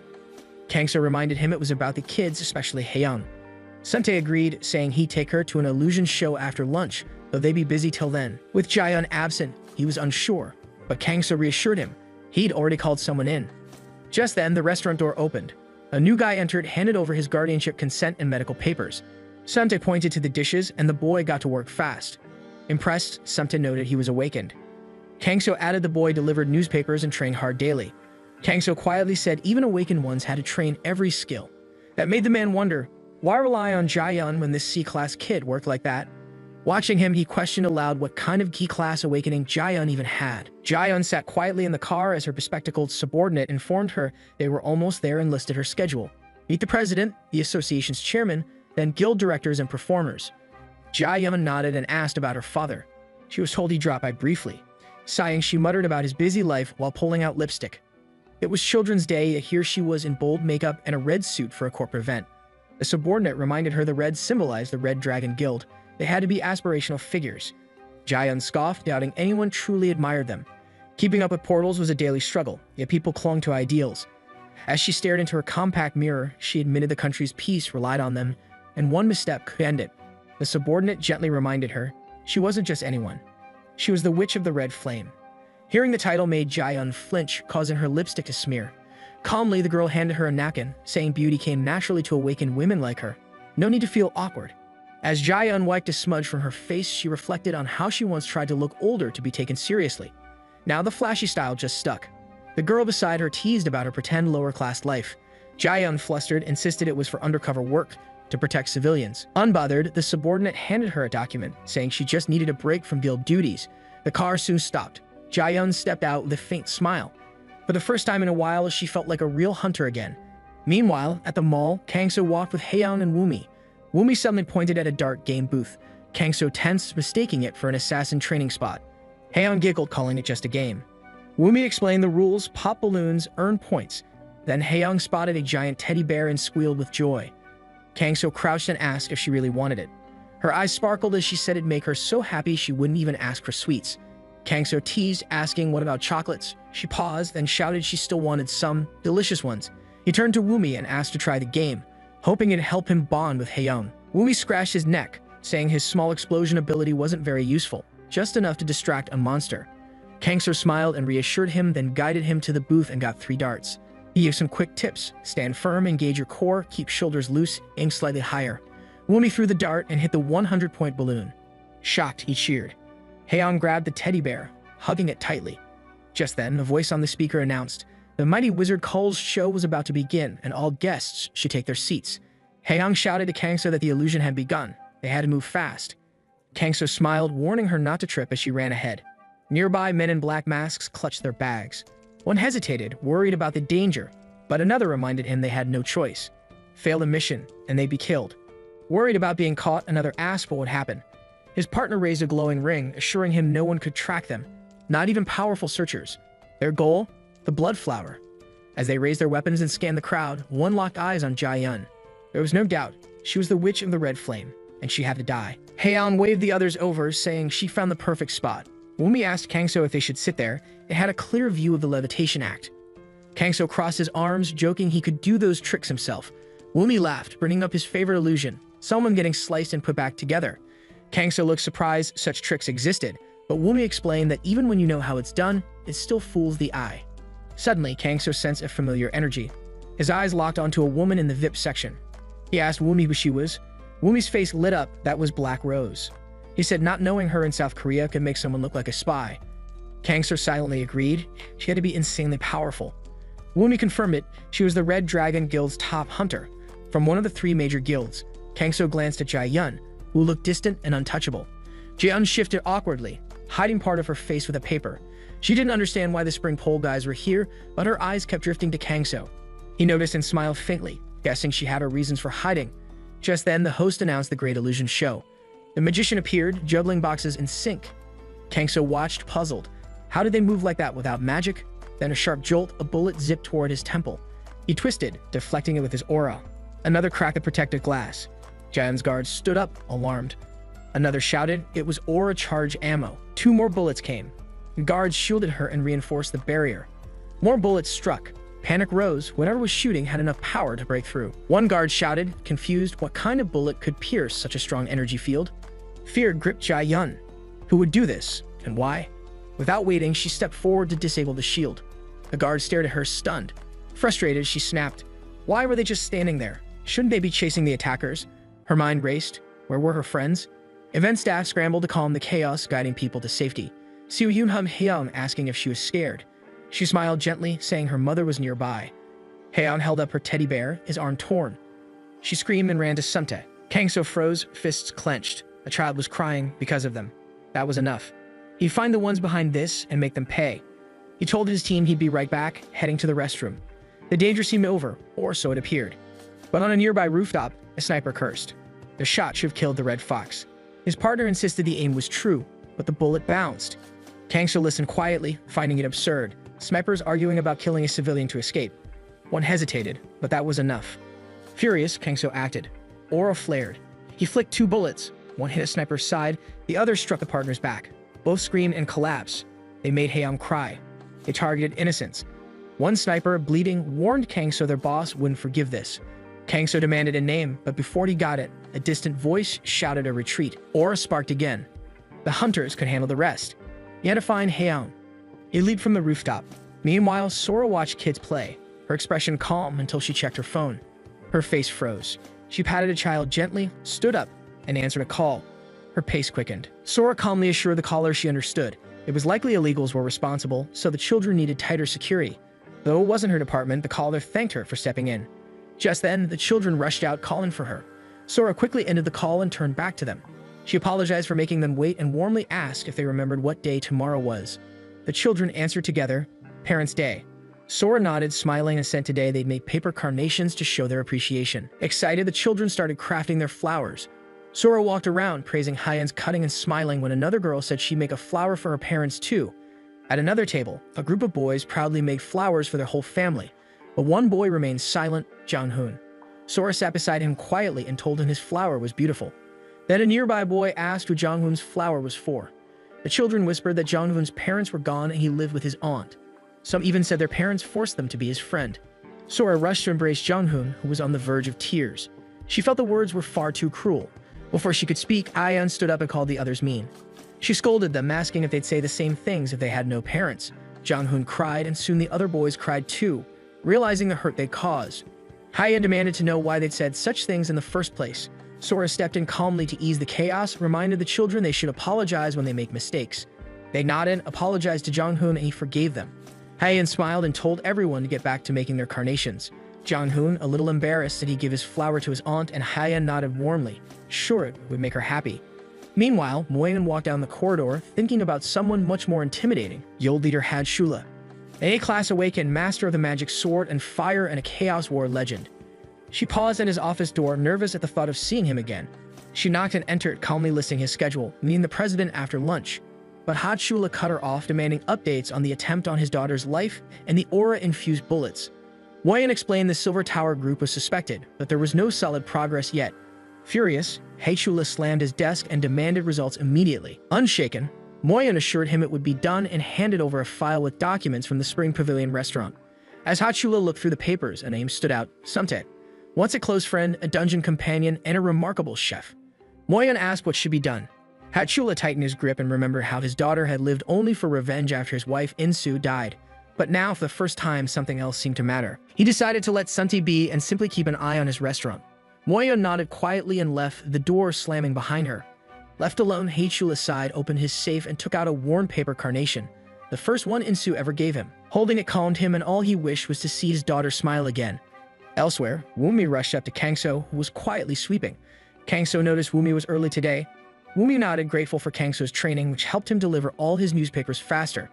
Kangso dismissed the praise, insisting Wumi improved by his own efforts. Wumi admitted he once thought his life would stay ordinary and meaningless, but Kangso changed that. Now he believed he could become someone. He shared his promotion in class, something he never thought was possible, all thanks to Kangso's dart-throwing technique. Kangso, confused, asked what he meant. Wumi explained it helped him break past his limit, even though his second awakening was nearly impossible and class advancement was far from guaranteed. Kangso tightened his grip on the broom. Wumi misunderstood. Awakening was just the start. Kangso wondered if this world truly didn't get it. He asked Wumi about energy control, but Wumi looked confused. Kangso sighed, realizing the awakened here lacked even the basics. Before he could explain more, Wumi rushed off for his last delivery, leaving Kangso deep in thought. Later that evening, Kangso sat quietly with Sunte, both sipping soda. Kangso asked what Sunte would do if he had a secret that could make all awakened stronger. Sunte answered honestly, he'd share it, without asking for anything in return. He explained the secret was useless to him, because he wasn't strong enough to protect the world, but all he wanted was a peaceful future for his family. Kangso listened, nodded, and accepted another soda from Sunte. Kangso took a deep breath. He'd stayed hidden for years to avoid chaos, but now he believed sharing his knowledge could bring stability. So he decided, he'd create a breathing technique for the awakened and share it with the world. In the next scene, Kangso sat at a small table, pencil moving across his notebook. After 2 sleepless nights, his eyes softened as he finished the technique, a way for awakened ones to focus their aura inward without losing control. Closing the notebook, he leaned back and whispered that only one task remained, spreading it. The name came naturally, Pure and Righteous Heart Technique. His mind wandered back to a conversation with Yunsi. He'd asked her about the Hunters Association president, the kind of man he was. Yunsi called him a hero, someone who kept Korea standing when it was about to fall. Fair, calm, and powerful, he was a leader truly worthy of his heavy responsibilities. Kangso picked up the notebook once more. If the president was truly that kind of person, he was the only one Kangso could trust with it. With his mind made up, Kangso stepped outside for a walk. At the same time, on the top floors of a towering building, the Hunters Association president walked down the hall with bodyguards at his side. He entered his office, nodded for coffee, and started going through paperwork, until his eyes fell on a blue notebook titled Method of a Pure and Righteous Heart. The title alone hinted at martial arts. Turning it over in his hand, he asked his secretary if he knew what it was. The secretary looked closely, but was unsure. Maybe something related to cultivation? The president chuckled, comparing it to a fantasy novel where a hero finds a hidden manual and becomes unbeatable. The secretary smiled and said if reading books could make people powerful, the world would be a very different place. The president fell silent, curiosity overtaking him. He opened the notebook and flipped through it. The handwriting was rough but full of raw energy. Then suddenly, his eyes widened. He shut the notebook, then opened it again, eyes narrowing in focus. A line stood out. Kangso explained a way to strengthen the link between Danshin and Energy Core, boosting aura control, cutting waste, and making awakened ones more efficient in battle. The more he read, the more nervous sweat fell from his forehead. The secretary placed a third cup of coffee beside him, but the president barely noticed. Kangso explained the technique was like having a teacher guiding you step by step, a gift meant to bring peace and protection. Leaning back, the president remembered all the experts who failed to solve this problem. Yet here it was, a perfect method, clear, practical, and brilliantly clever. Then he noticed something else, a faint fingerprint on the page. It wasn't just a smudge, it was a symbol. He recognized it immediately. It matched the energy imprint of the level 0 awakened, something they'd only documented once in the whole nation. If this notebook came from him, its power was without doubt. The president could almost hear the author's voice, quietly hoping it wouldn't bring trouble. He smiled faintly. He wouldn't let it. Even Li Xin, one of the strongest, had struggled with aura loss.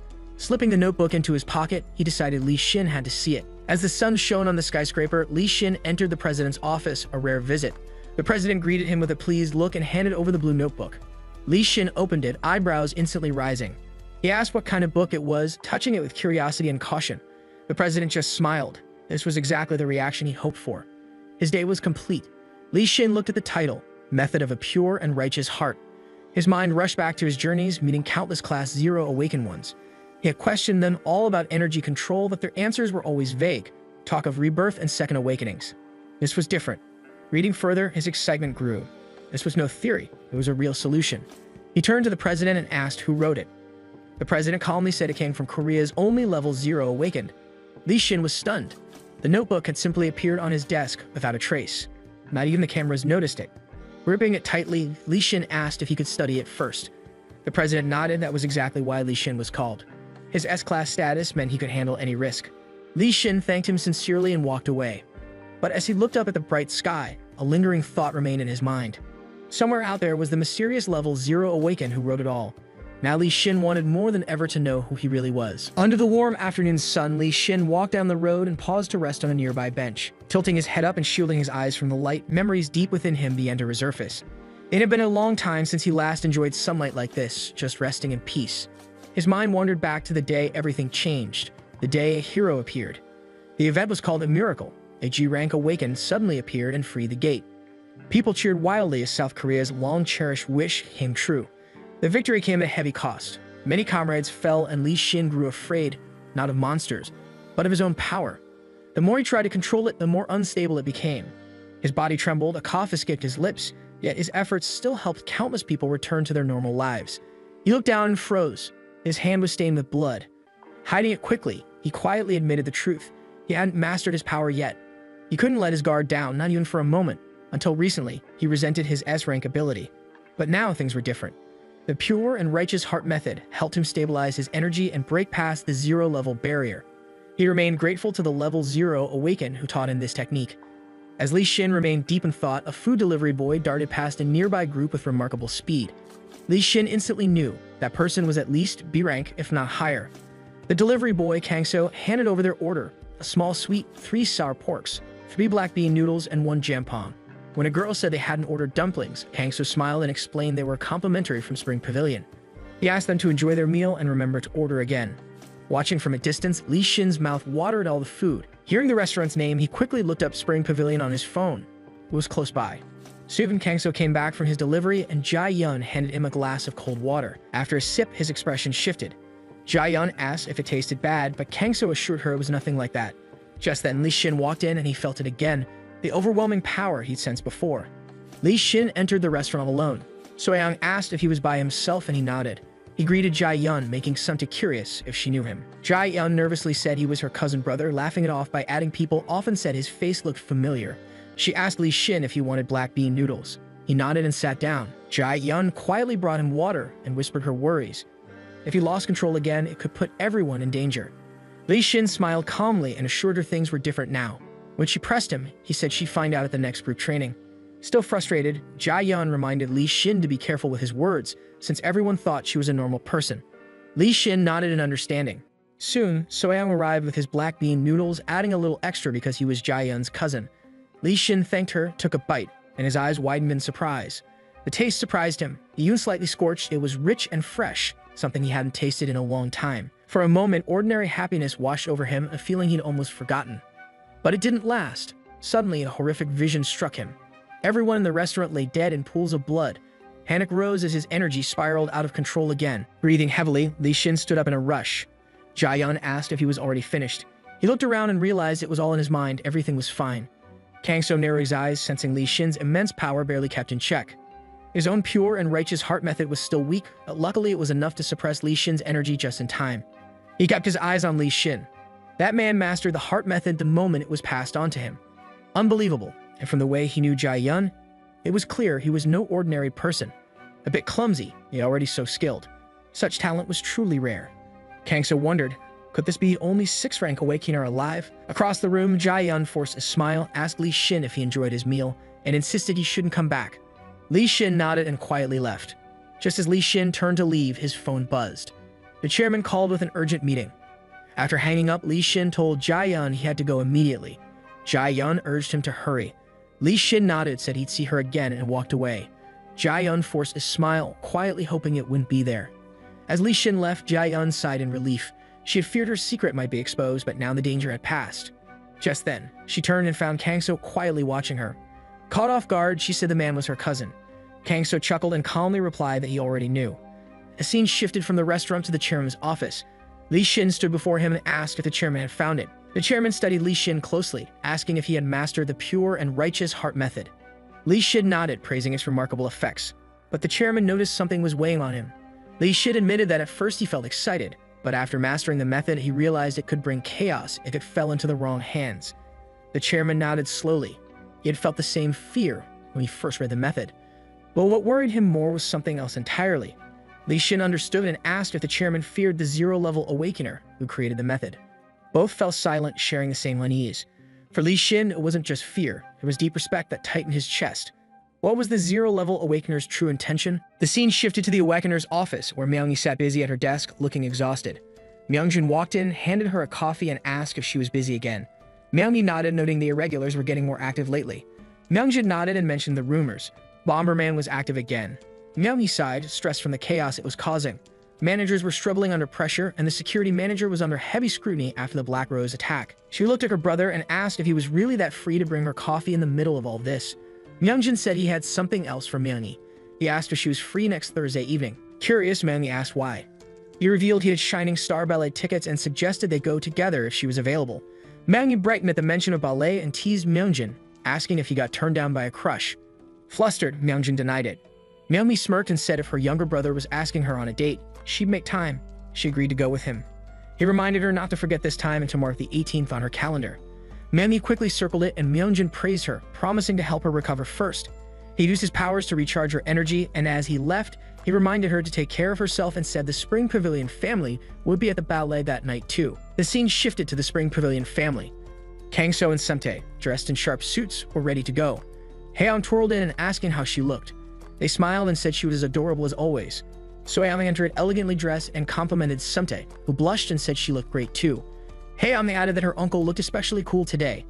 Kangso thanked them all warmly. Suddenly Sumtae turned serious, wondering if the day might get dangerous. Kangso asked what he meant, if something strange was happening.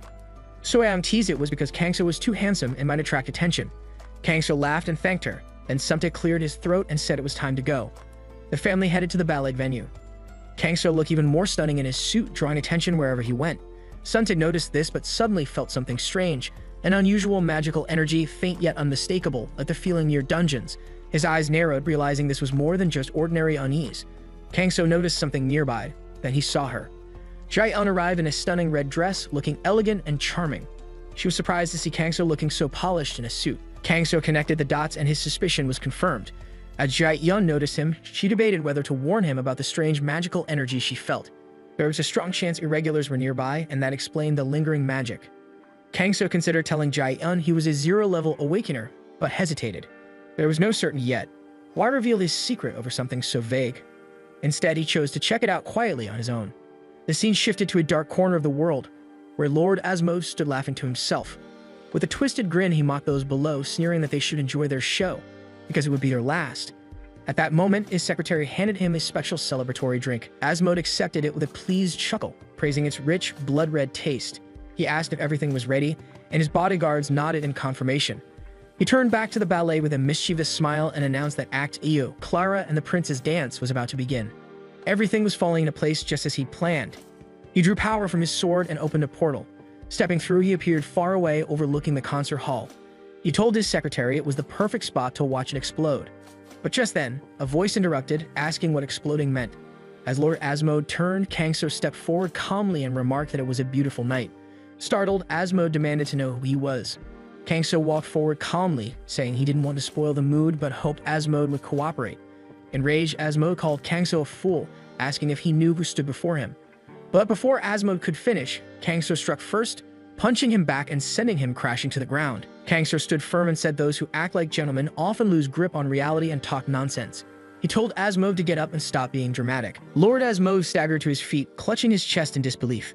Furious, he demanded if Kangso knew who he was and how he dared act so boldly. Unfazed, Kangso asked who he was supposed to be.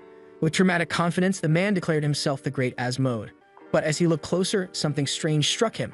He couldn't clearly see Kangso's face, as if it were hidden by something beyond normal sight. Kangso remained calm, unfazed by titles. He didn't care if the man called himself Asmode or something else. What mattered was why the concert hall was his target. Asmode scoffed and boldly revealed he planted a bomb there. Kangso asked once more a bomb. Asmode confirmed it was hidden in the central pillar, meant to crush everyone inside like bugs. At that moment, Kangso questioned if the supposed underling was telling the truth. Furious, the secretary denied it, insisting he was no one's underling. Kangso nodded, suggesting they drop the act. With a quick smile, the secretary admitted the role had grown tiring and it was time to quit. Lord Asmode trembled in confusion, demanding to know what Secretary Act meant. But the one by his side smirked, sneering that the artifact and the name Asmode were far above him. Without hesitation, the false secretary thrust a hand straight through his chest. Asmode fell, bleeding and struggling for breath, cursing the betrayal.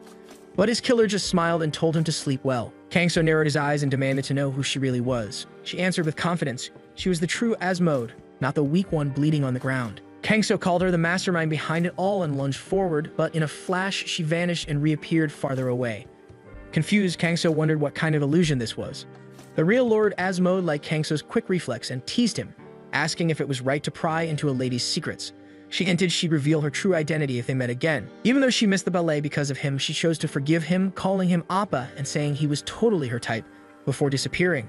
She opened a portal to escape, but something went wrong. It twisted and faltered. Confused, she wondered why her artifact was failing when it shouldn't be. Kangso stepped forward, calm but firm. He said she wouldn't get away so easily. Her ability to cut through space was impressive, but if she could split it, he could stitch it back together. Fear filled her eyes. She trembled, thinking he was dangerous. As the danger grew, Asmode tried to escape by turning incorporeal. But Kangso, already expecting it, warned her it was useless and struck first with a powerful energy charge punch. Asmode tried to avoid the attack in her incorporeal form but still got hit. She gritted her teeth in frustration, realizing her illusion was failing. If her rank were higher, she might have withstood it, but now her body was weakening. Kangso struck her with a powerful kick, forcing black blood from her mouth. He watched closely and confirmed his suspicion. She wasn't ordinary. There was something inhuman about her, a hybrid of human and demon. Asmode staggered, unsure of where to flee. Even her last escape was impossible now. Kangso pressed her again. What exactly was she? Her aura wasn't ordinary. There was something extraordinary about it. Asmode let out a nervous laugh, trying to stall by offering her identity in exchange for her life. Kangso pressed if she was begging now, but Asmode regained her confidence, scoffing that there'd be no mercy either way. In a dramatic twist, she turned the blade on herself and stabbed her own chest. Kangso blinked in surprise. He hadn't expected her to go that far just to keep her secret. With blood dripping from her lips, she taunted him one last time, called him handsome, and said goodbye, hoping they'd never meet again. Her body vanished in an instant, leaving nothing behind. Kangso stood quietly, surprised by her power. Regret filled him. He should have restrained her before trying to get answers. Not far from the showdown, the injured fake Asmode lay on the ground, cursing her betrayal and vowing revenge. Gasping, he struck a deal with Kangso. In exchange for revenge, he revealed a hidden plot. The bomb was set to explode during the dance of Clara and the prince, and a pyrokinetic was already in the crowd, ready to trigger chaos. Kangso suddenly grew alert as realization struck. Meanwhile, back at the theater, Haeyang remained mesmerized by the performance. Her face lit up with happiness as her mother Soyeon whispered that the Waltz of Flowers was next, followed by the climactic dance of Clara and the prince. At the ballet venue, Li Xin arrived with his hunter team. They confirmed the upcoming performances, the Waltz of the Flowers, then Clara and the prince's dance. His mind flashed back to a recent incident. A zero-level man had appeared at his home, left only one message, and vanished. Irregular appeared at Myeongan Hall. Though unsure how the man knew, the chairman believed the warning and ordered Li Xin to act, promising no interference. Detecting faint magic, Li Xin checked the blueprints. The source pointed to the utility room. He wasted no time and ordered an audience evacuation. The team moved fast. One member told the civilians to hurry, promising their safety. As Li Xin rushed to the target area, he silently thanked the association president. The blueprints had saved them time. Outside a room, a man with a strange magical aura blocked their way, claiming it was a restricted area. Li Xin didn't flinch. With a faint smile, he punched the man straight through the door. Inside, the team restrained another suspect. Li Xin called him harmless, but the man's smirk got under his skin. Grabbing his collar, Li Xin asked why he was smiling and what else he was hiding. The man laughed mockingly, saying he could laugh all he wanted. Li Xin's eyes turned cold as he gave him one final chance. Trembling, the man blurted out, "There's a bomber with explosive powers in the theater." Li Xin was stunned. An emergency alert went out immediately, urging the audience to evacuate calmly. Amid the chaos, Santa carried Haeyang on his back, comforting her as she cried. His eyes searched desperately for Kangso, fearing for his safety. A crazed man screamed about sacrificing his blood and despair to the Great One. Then a bomb went off in the theater, throwing the crowd into chaos. As people screamed and fled, Santa stood frozen, desperate for help. Right then, Kangso arrived, apologizing for being late. Near the exit, two demonic figures blocked the path, demanding blood sacrifices. Panic spread as the door behind was locked. The hunters shouted for everyone to move back, then kicked it open. Li Xin stepped forward, revealing their allies in the utility room were already caught. He urged them to surrender. Gasps rippled through the crowd. It was Li Xin, the S-class hunter. One terrorist shaken held up a bomb and declared he'd die taking Li Xin with him. Calling himself the second-generation Bummerman, he screamed that it was all for him. Li Xin quickly realized they couldn't stop the blast if the man activated his powers. But then, an odd yet familiar energy surrounded the area, stabilizing it and erasing all signs of destruction. The bomb fell from the man's hand and he collapsed, absorbing the explosion himself. Li Xin ordered a check. He was alive, but barely. Without quick treatment, he wouldn't make it. Kangso stepped forward to heal the injured man and quickly stabilize him. The rest of the audience was safely escorted out. Outside, Haeyang tearfully told her mother she still wanted to see Clara dance.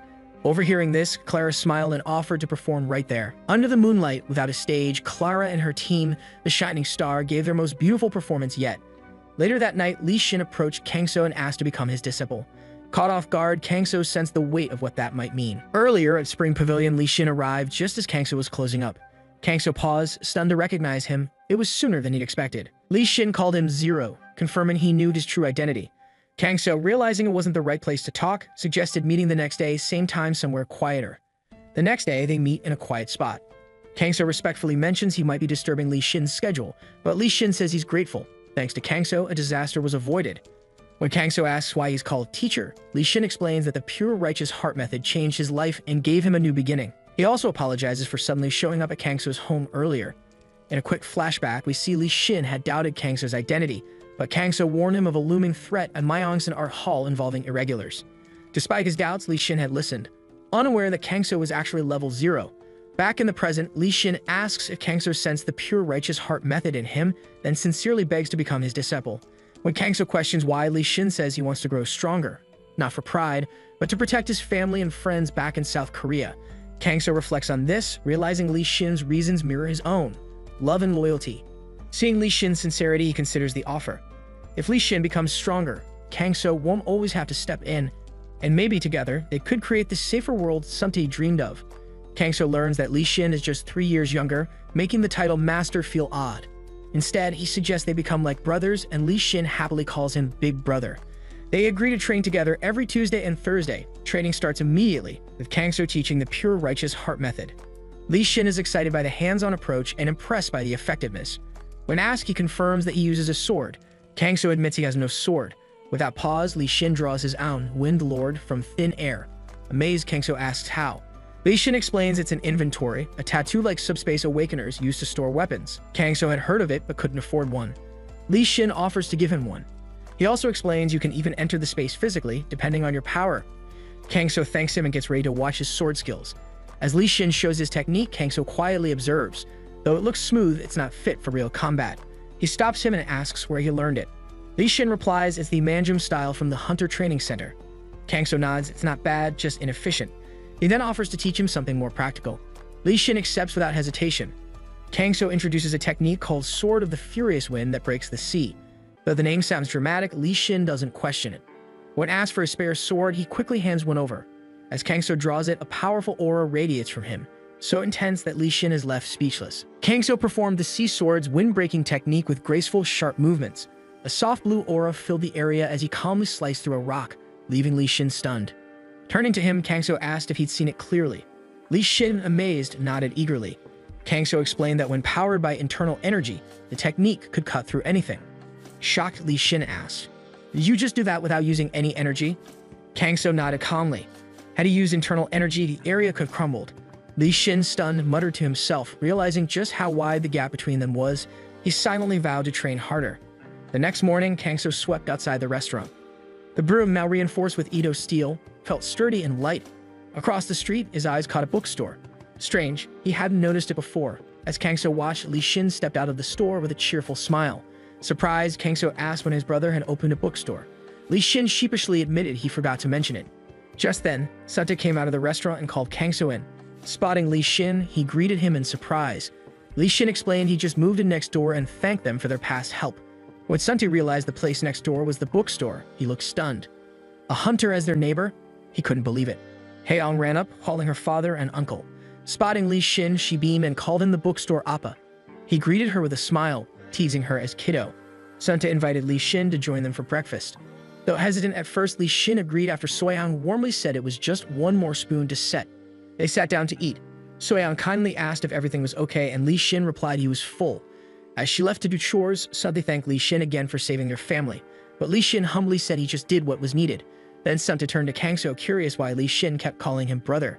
Kangso awkwardly said it just happened. Sante quietly wondered when his nephew even met this hunter, let alone got this close to him. Lee Shin asked Kangso if he had engraved his inventory stone.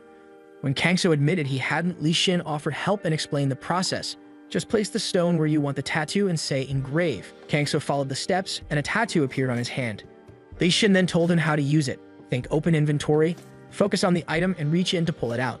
Kangso was amazed when Lee Shin told him the inventory owner could even enter the space. Curious, he gave it a try. In a flash, he was inside the surreal dimension of his inventory.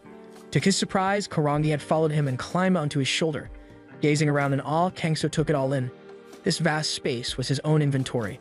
He remembered his brothers being huge, but this felt even larger. As he skimmed the manual, he learned that neither the inventory nor its owner could ever be overwhelmed inside. Curious, he thought about testing his lightness kung fu, but the space stretched endlessly. It was massive, too big to explore in one go. Deciding to return later, he focused and willed himself out. In an instant, he was back at the restaurant. Stumte, noticing him, asked how it went. Kangso said the space was so vast, it felt like an entire major city. Stumte was shocked by the response. Lee Shin stayed silent, thinking if inventory size reflected power, then Kangso's strength was on another level. Kangso found the vast space unsettling, especially since it had nothing inside, not even a place to sit. Lee Shin suggested using magic control stones to customize the interior, even build entire structures inside. Kangso, curious, pulled out a stone and asked if it was for magical beasts. Lee Shin nodded, explaining that such stones were usually collected by licensed hunters inside gates. But in remote places like Gangwon Province, many beasts were still untouched. Kangso smiled, repeating the words, unprocessed magical beasts. He knew exactly what that meant. They were free for the taking. Lee Shin asked if Kangso planned to collect magic stones, noting that monsters outside the gate belonged to no one and he'd actually prefer someone handled them. Kangso, eager to fill his inventory, agreed without hesitation. Impressed by his brother's resolve, Lee Shin felt reassured.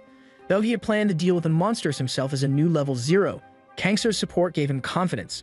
Sumte, watching silently, wasn't worried despite the fearsome rumors about Gangwon-do's monsters. Instead, he pitied them. Haeyoung asked her father if she could learn ballet inspired by the graceful dancers she'd seen. Sumte smiled, realizing how much it had impacted her. Soyeon mentioned she found a nearby academy with affordable fees. Sumte agreed to visit it, and Haeyoung, thrilled, promised to do her best. The three of them visited the ballet school, where they met Siri, the teacher. She warmly welcomed Haeyoung and invited her to join the class right away. Excited, Haeyoung put on a practice outfit and started learning the basics. Siri quickly noticed something special in her movements, an innate talent. After the class, Haeyoung left with her parents, beaming from the experience. Later, Siri's brother told her Haeyoung had just joined that day, but even in that short time, her potential stood out. He wasn't just visiting, he was scouting for child models, and his ability had reacted strongly to Haeyoung.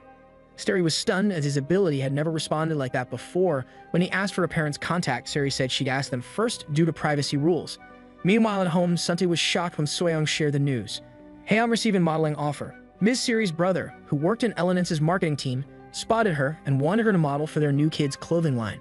Soyeon added it wasn't a one-time gig, they also wanted to enroll her in the elite Elements Model Academy. Sumte was stunned. That place trained top models. Smiling, he joked Haeyoung must have taken after Soyeon, and she teased that Haeyoung had a bit of both of them. Meanwhile, in a dim room, Naibas trembled as he clutched his drink. Across from him, Lord Muling calmly poured wine, trying to settle his nerves. Naibas nodded stiffly, still shaken.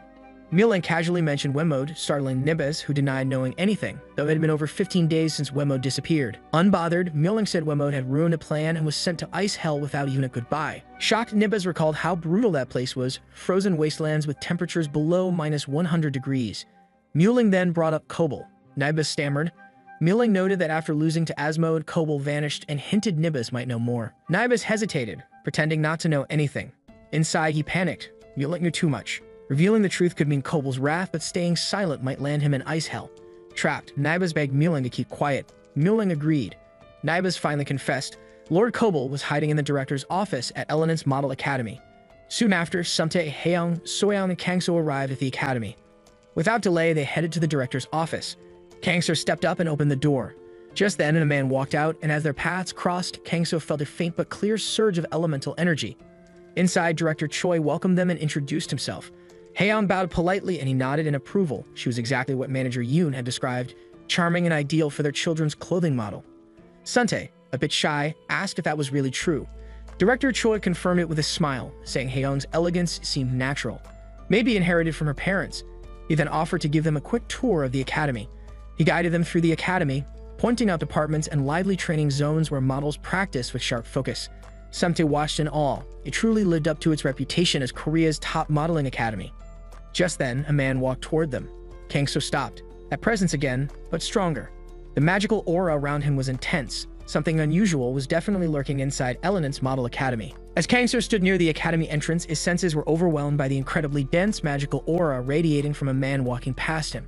This man, who soon greeted Director Choi with subtle familiarity, was none other than the vice director. Soon after, Kangso sent a message to his brother. Though he knew Li Xin was busy, the matter was too urgent to ignore. He asked him to investigate whether the Elenant's model academy had any connection with irregulars. While the message was still being delivered, the presence of that mysterious man lingered in Kangso's mind. As the vice director passed close by, Kangso could sense a powerful, well-concealed dark energy. It raised a troubling suspicion. Could this academy be a hideout for irregulars? Li Xin quickly replied. His message confirmed Kangso's worries. The Silver Tower's inspection agents had already infiltrated the academy, as it had long seemed suspicious. The vice director was particularly under surveillance. Turning his attention to more immediate matters, Kangso called out to Haeyeon, asking if she'd like to become a children's clothing model. Haeyeon lit up with excitement, admitting she had been thrilled ever since the previous night. Her eyes sparkled with enthusiasm. Kangso observed her quietly, acknowledging her passion but holding back his concern. He couldn't act hastily against the vice director, not if it meant putting Haeyeon's dream at risk. Later, Kangso entered his inventory space. Memories of a past trip to Gangwon-do with Li Xin surfaced. They had captured classic beasts to obtain magic crystals. However, those crystals were tainted with murky energy and needed purification. Kangso examined one now. He mused that if he infused purified crystals with his own energy, he could construct buildings exactly as he imagined them. After purifying the crystal, he tested his theory. Complex structures emerged with surprising ease. He attributed this to the crystal's high quality. It allowed for smoother construction than expected. As he marveled at the results, his gaze shifted to a familiar object, the first magic crystal he had ever obtained back when he fought the Dullahan. The dark energy it once held before purification. It was strikingly similar to what he sensed from the vice director. Kangso's thoughts drifted to another mysterious individual, Agmode. Despite appearing human, his blood had been black. That alone hinted he was no ordinary being. He wasn't destructive like a demon. Calling him merely a powerful human didn't feel right either. His power was close to level 60. If beings like that started appearing frequently, the entire country would be in danger. Still, Kangso reminded himself that nothing was certain yet. Just as he closed his inventory, Suntae approached, holding Kangso's hand, tears of joy glistening in his eyes. He had finally finished reviewing Haeyeon's modeling contract thanks to Jaeyeon's help. Kangso thanked him for his efforts and asked if the contract was finalized. Suntae confirmed it was. Haeyeon had been invited to attend the new product launch show next week. Rehearsals were scheduled to begin the following day. Kangso asked about the contract period. Apparently, the academy wanted a one-year exclusive deal, but Suntae hesitated. He suggested a one-time contract might be better, in case Haeyeon didn't enjoy modeling. Kangso agreed. Haeyeon was still young and deserved the freedom to quit if she ever wanted to. They would proceed with a one-off contract. Later, the group visited Director Choi once again. As they wrapped up the conversation, Suntae expressed his gratitude and trust. Director Choi responded in kind. Suntae promised that Haeyeon would give it her all. Suddenly, a loud voice echoed from the room next door, the vice director's office. Kangso's attention snapped to it. That was the vice director's room, but who was shouting inside? Inside the office, a boy stood, visibly upset, confronting the vice director. He demanded an explanation, reminding him that he had personally recommended him for the upcoming photo shoot. Now something had changed. Feeding helplessness, the vice director blamed the director's decision. When the boy exclaimed in disbelief, the vice director hushed him urgently and proposed they continue the conversation on the rooftop. Reluctantly, the boy agreed. Unbeknownst to them, Kangso had overheard everything. The mention of the rooftop stirred his concern even more. He recalled Li Xin's words from the night before. Li Xin had confirmed that the energy Kangso sensed was similar to Agmode's. If their power sources matched, they were likely working together. He had uncovered more about the academy. While there was no hard evidence, the number of model and staff deaths due to suicides and accidents had risen sharply. The police found no leads, but the Silver Tower had begun a secret investigation of their own. Pulled back to the present, Kangso knew he needed to follow them to the rooftop. Up above, the vice director faced the boy. The student, still in shock, asked what he was supposed to do now. The vice director responded with a sinister grin. His nails elongated into sharp, deadly claws. Grabbing the boy by the face, he told him to surrender his life energy just like the other small creatures and fall silently. But just then, a firm voice rang out behind him. Melanie had arrived. The vice director turned, surprised, asking who she was. She declared her affiliation with the Silver Tower and demanded he step away. He was under arrest for breaking the Awakened Special Law and committing serial murders. The vice director chuckled darkly, so the Silver Tower had finally caught on. He found the situation amusing and saw it as a final source of entertainment. Without warning, he launched a powerful punch. Myeon-hee managed to block it, but the force pushed her back slightly. The vice director mocked her ability, sarcastically praising her defense. Myeon-hee swiftly drew a dagger. The vice director's eyes gleamed with excitement. He was eager for a fight and told her not to disappoint him. In a flash, he dashed toward her. Myeon-hee struck with her blade, but the vice director vanished and reappeared behind her. With a smug smirk, he declared she was too slow. Then, with a sudden move, he slashed her back with his sharp nails. He mocked her again, calling her efforts disappointing. Bleeding and gritting her teeth, Myeon-hee braced herself. But the vice director was ready to end it. Just as he charged in to strike again, a blast of energy hit his hand, throwing him off course. Furious, the vice director demanded to know who had interfered. Standing before him, wearing a mask, was none other than Kangso. Calm and composed, he declared his presence. He wasn't too late. Kangso told him to back off, fueled by rage. The vice director charged forward with full energy, yelling out in fury, demanding to know who the bastard in front of him was. But before his attack could land, Kangso vanished into thin air, leaving behind only empty space. The vice director halted in shock, his eyes scanning the area as confusion turned into rage. He screamed in frustration, calling Kangso a slippery eel. His eyes flared red with fury as a dangerously dense negative aura began pouring from his body, thick and suffocating. In just a split second, Kangso reappeared at a distant spot, moving at the speed of light. He placed both the injured man and Mui safely to the side, stabilizing their condition. Without wasting a moment, he informed them that he had quickly stopped the bleeding and ordered them not to move. Mui, overwhelmed but determined, expressed her gratitude but insisted they needed backup. Kangso, however, reassured her, declaring that he would take care of everything. Meanwhile, the vice director's roar echoed across the area. He shouted that he could sense Kangso hiding and furiously declared that his hiding spot had been exposed. His voice seethed with fury as he cursed Kangso for daring to pull such tricks in front of him. Kangso then calmly stepped out of the shadows, unimpressed by the outburst. He criticized the vice director for being too noisy, acknowledging that he was well aware his opponent wasn't human. He demanded that the vice director show his true form. The vice director froze, thoughts racing. Kangso's words unsettled him. He questioned how this boy knew his identity. Could the intelligence network of the Silver Tower really be that deep? Yet what disturbed him even more was the strange and oppressive feeling pressing down on him. Something about it felt wrong. Smirking darkly, the vice director decided there was no longer any need to hide. With a sinister grin, he agreed to reveal something special. Then his body began to twist and shift, transforming into a demonic form right before their eyes.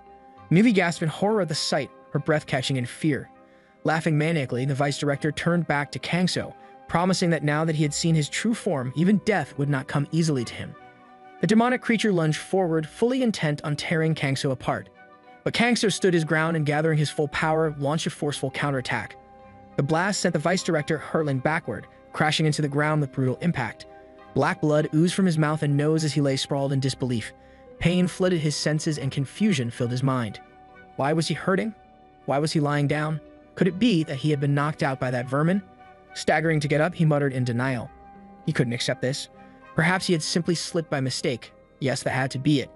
Kangso watched calmly and commented that, as expected, even the vice director bled black blood. The vice director's eyes widened at the words. He repeated the term, black blood. If it were human blood, there wouldn't be black. Panic set in. Had he already exhausted all of the human's blood? Kangso's gaze sharpened. He questioned the truth behind it. Was the vice director using human blood to sustain himself? Could it be that he was a demon parasitizing a human body? The realization hung in the air like a heavy shadow, hinting at an even deeper horror yet to be unveiled. The vice director's eyes flared with rage at the word demon. His voice thundered, declaring that he refused to be compared to such inferior beings. In an instant, his body began to twist and contort, transforming into a fearsome and dangerous wolf. Kangso blinked in disbelief, realizing the truth. The vice director was not human. He was a wolf. A violent surge of aura erupted from the creature's body as it admitted letting its guard down earlier, which allowed Kangso to land a hit. But now, it claimed to be in its complete form. As the aura intensified, Kangso instinctively stepped back. The vice director bared his fangs, announcing with finality that this would be the end for Kangso. He lunged forward, ready to strike. But Kangso spun around and intercepted the attack. With a swift move, he shattered one of the vice director's claws. The beast screamed in agony, unable to handle the sharp pain. Kangso's expression sharpened. He warned the vice director to now witness his true speed. In a flash, he vanished from sight, reappearing behind the enemy in less than a second. The wolf couldn't even register the movement. A devastating punch from Kangso followed, sending the vice director crashing into a distant wall. The sheer force of the impact shattered the concrete. Dazed and crumbling, the vice director's thoughts spiraled. Even in his complete form, he couldn't land a single blow. Panic set in. He wondered if this was the same person who defeated Asmode. Fear crept in. Why would someone like Kangso be here? Kangso approached, his voice calm but resolute. He demanded to know the truth. If the vice director was neither human nor demon, then what was he? But the creature only smirked, refusing to speak, claiming he was a proud warrior and shouting for Kangso to just kill him. Unmoved, Kangso stepped on the creature's tail, pinning it underfoot. He reminded him that asking for death didn't guarantee mercy. Without pause, Kangso began delivering heavy punches to the vice director's skull, each strike fueled by righteous fury. Witnessing the brutal scene, Manhwa froze, shocked. Bloodied and terrified, the vice director finally gave in. Begging Kangso to stop, he promised to reveal everything. He confessed they were demons, a demonic tribe sent to the second intermediate realm under orders from a higher power with a mission to collect despair orbs. He explained that despair orbs were formed from the energy released when humans died in overwhelming fear and frustration. By compressing that despair, they created powerful orbs. Those with the ability to harvest and refine such orbs were called collectors, and he was one of them. Kangso's expression darkened as he asked how many lives the vice director had taken. Flustered, the creature stammered that he hadn't killed many, that other officers had taken far more. He coughed, trembling, and begged for mercy, swearing he'd never hunt again and pleading that he hadn't personally harmed Kangso. But Kangso grabbed him by the throat, rejecting the plea. Asking for forgiveness simply because he hadn't hurt Kangso was the wrong answer. The vice director had caused pain to many others. Someone like that needed to atone. Without hesitation, Kangso declared he would seal the creature's powers so it could never harm anyone again. Then, in one final move, he slammed the vice director into a wall so forcefully that half his body lodged through to the other side. During the battle, the creature's pants had torn. As he reverted to his human form, the exposed and ridiculous sight only added to his humiliation. Kangso looked at the pathetic form and decided that leaving him to the association would be the most fitting punishment. Disgust filled the air. Kangso muttered how hideous the vice director looked, both in beast and human form, an abominable creature through and through. He turned his gaze and saw Manhwa slowly approaching. She was injured, limping from the pain. He pointed her out, warning that moving might worsen her wound. Still wincing, Manhwa managed to ask with a hint of disbelief, was Kangso a level 0 awakener? Atop the windswept rooftop of the Elements Model Academy, Kangso stood face to face with Manhwa. His voice was calm, resolute. Level 0 awakener. That was the title he had once carried. A title that once defined him. Manhwa acknowledged it with quiet affirmation, recognizing the weight behind those words. Kangso's expression turned distant as he made a peculiar request. He asked Manhwa to pretend she had never seen him. Manhwa, taken aback, asked if he truly wished to remain unseen. But Kangso clarified he was satisfied with the life he lived now. The ideals of sacrifice for the greater good had worn him down. More than anything, he didn't want the people around him to suffer because of him. As she listened, Manhwa's thoughts drifted to another, Hunter Li Xin. Just like Kangso, he had abandoned his ordinary life to protect others. The similarity was striking. Having someone like Kangso as an ally would be a huge asset to the association. Yet, after witnessing Li Xin's life of sacrifice, she couldn't in good conscience recommend such a burden again. Understanding his resolve, Manhwa accepted his request. He had saved her life. This was the least she could do. Kangso offered a soft apology for making such an awkward request, but Manhwa reassured him. The world they lived in was full of secrets, and his would remain safe. And then with sincerity in her voice, she offered him thanks, not just for this moment, but for many lives he had saved. From the land of Deathgate to the Myeongsan Art Hall, his silent efforts had made a difference. Kangso simply nodded and then turned to leave. Without a sound, he vanished like the wind. Manhwa watched the empty rooftop, then muttered to herself. It was time to start the cleanup. As she turned, her gaze fell upon the unconscious vice director sprawled nearby. Her expression twisted in disgust. She called it out, disgusting. So dirty. She immediately contacted her team, announcing that the situation was over. Medical and field support were requested to the Elements Academy rooftop without delay. Elsewhere in a secure detention room, the vice director sat restrained. He looked around in confusion, frustration building. The handcuffs and desk were ordinary, yet he couldn't access his strength, couldn't transform. Panic set in. Was this the work of that guy? How did it come to this? Rage simmered beneath his breath. If only that monstrous man hadn't interfered. Suddenly, the room plunged into darkness, a blackout. Just as quickly, the lights flickered back on. From the shadows, a voice echoed. Lord Muling had arrived. The vice director froze. Shock and fear clashed on his face as he recognized the demon lord standing before him. He stammered, claiming innocence, pleading that he had revealed nothing to the humans. He begged for mercy, promised loyalty. But Muling said nothing at first, merely raised a hand and pressed it against the vice director's head. Silence fell as Muling delved into his memories. The vice director's thoughts turned sluggish, blurry. Confusion clouded his mind. Then came Muling's verdict. Just as he was warned, the vice director had proven himself useless. Muling reminded him of the one thing he always emphasized: the useless are a disgrace to demonkind. Desperate, the vice director tried to explain, insisting the one who did this to him was no ordinary man. But Muling didn't allow him to finish. With the cold final command, he told him to be quiet. Then, without hesitation, Muling thrust his sharp staff through the vice director's back. The demon lord's expression remained stern. A disgrace to their kind. Those were his final words for the fallen traitor. As the vice director gasped, his final thoughts surfaced. That man, he wasn't human. Muling turned away, unimpressed. Pathetic to the end. Moments later, a hunter entered the room. He halted in shock at the sight of Muling's lifeless form. The scene was beyond comprehension. This was insane. Back at the association's office, tension simmered in the air. Back, Yunho paced in frustration, his voice raised. He couldn't believe what had transpired. A simple investigation had turned into a nightmare. A demon-transformed irregular had appeared.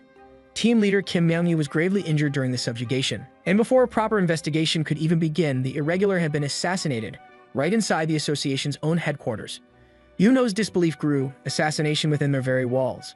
How could such a thing be allowed to happen? Chief Jinho remained composed, reminding Yunho they should be thankful Myung-hee returned alive. But Yunho pressed further. Myung-hee wasn't just skilled in detection. Her combat abilities were formidable. Was the enemy truly that dangerous? Jinho confirmed it. The analysis of the battle traces on the rooftop revealed that the irregular Bak Mayan had power nearing level S. Yunho was stunned. Level S? Then how had Myung-hee managed to subdue someone that powerful? Jinho revealed something even more shocking. Not only was the irregular subdued, but his energy flow had been completely blocked. Yunho's voice faltered as he processed the implication.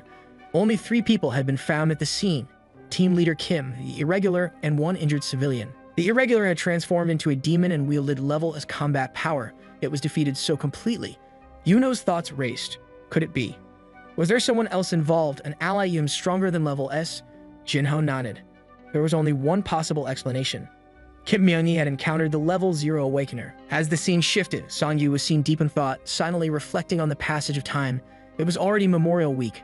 His mind wandered back to the day the gate first opened, when hordes of demons flooded into the world. Countless lives were lost. Neighbors, friends, and entire families perished in the chaos. Amidst the violent outbreak of demons, there was no chance to properly tend to the victims.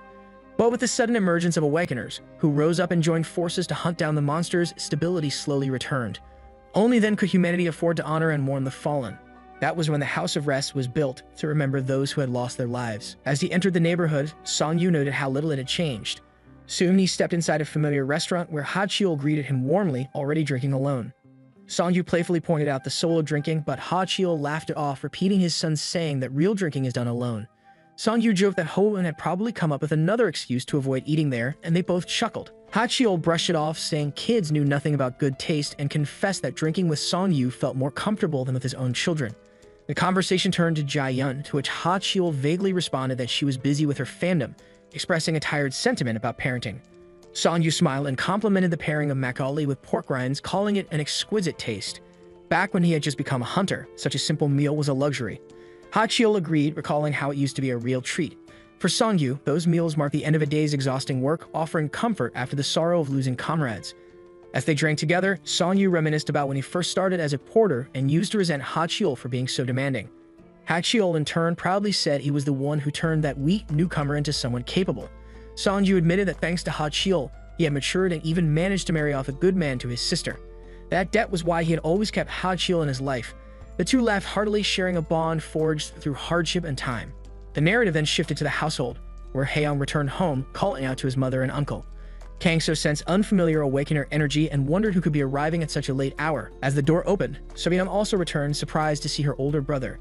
She exclaimed his name in disbelief while Haeyoung ran to him and jumped into his arms, calling him uncle with joy. Song-ju embraced him warmly, marveling at how much he had grown. So-young, still surprised, asked why he had come without notice. Song-ju explained he had taken time off during the memorial period and didn't want to cause worry by announcing his visit. It was time to pay respects at the House of Rest, so he had come home. Suntae greeted him cheerfully, saying he was welcome any time.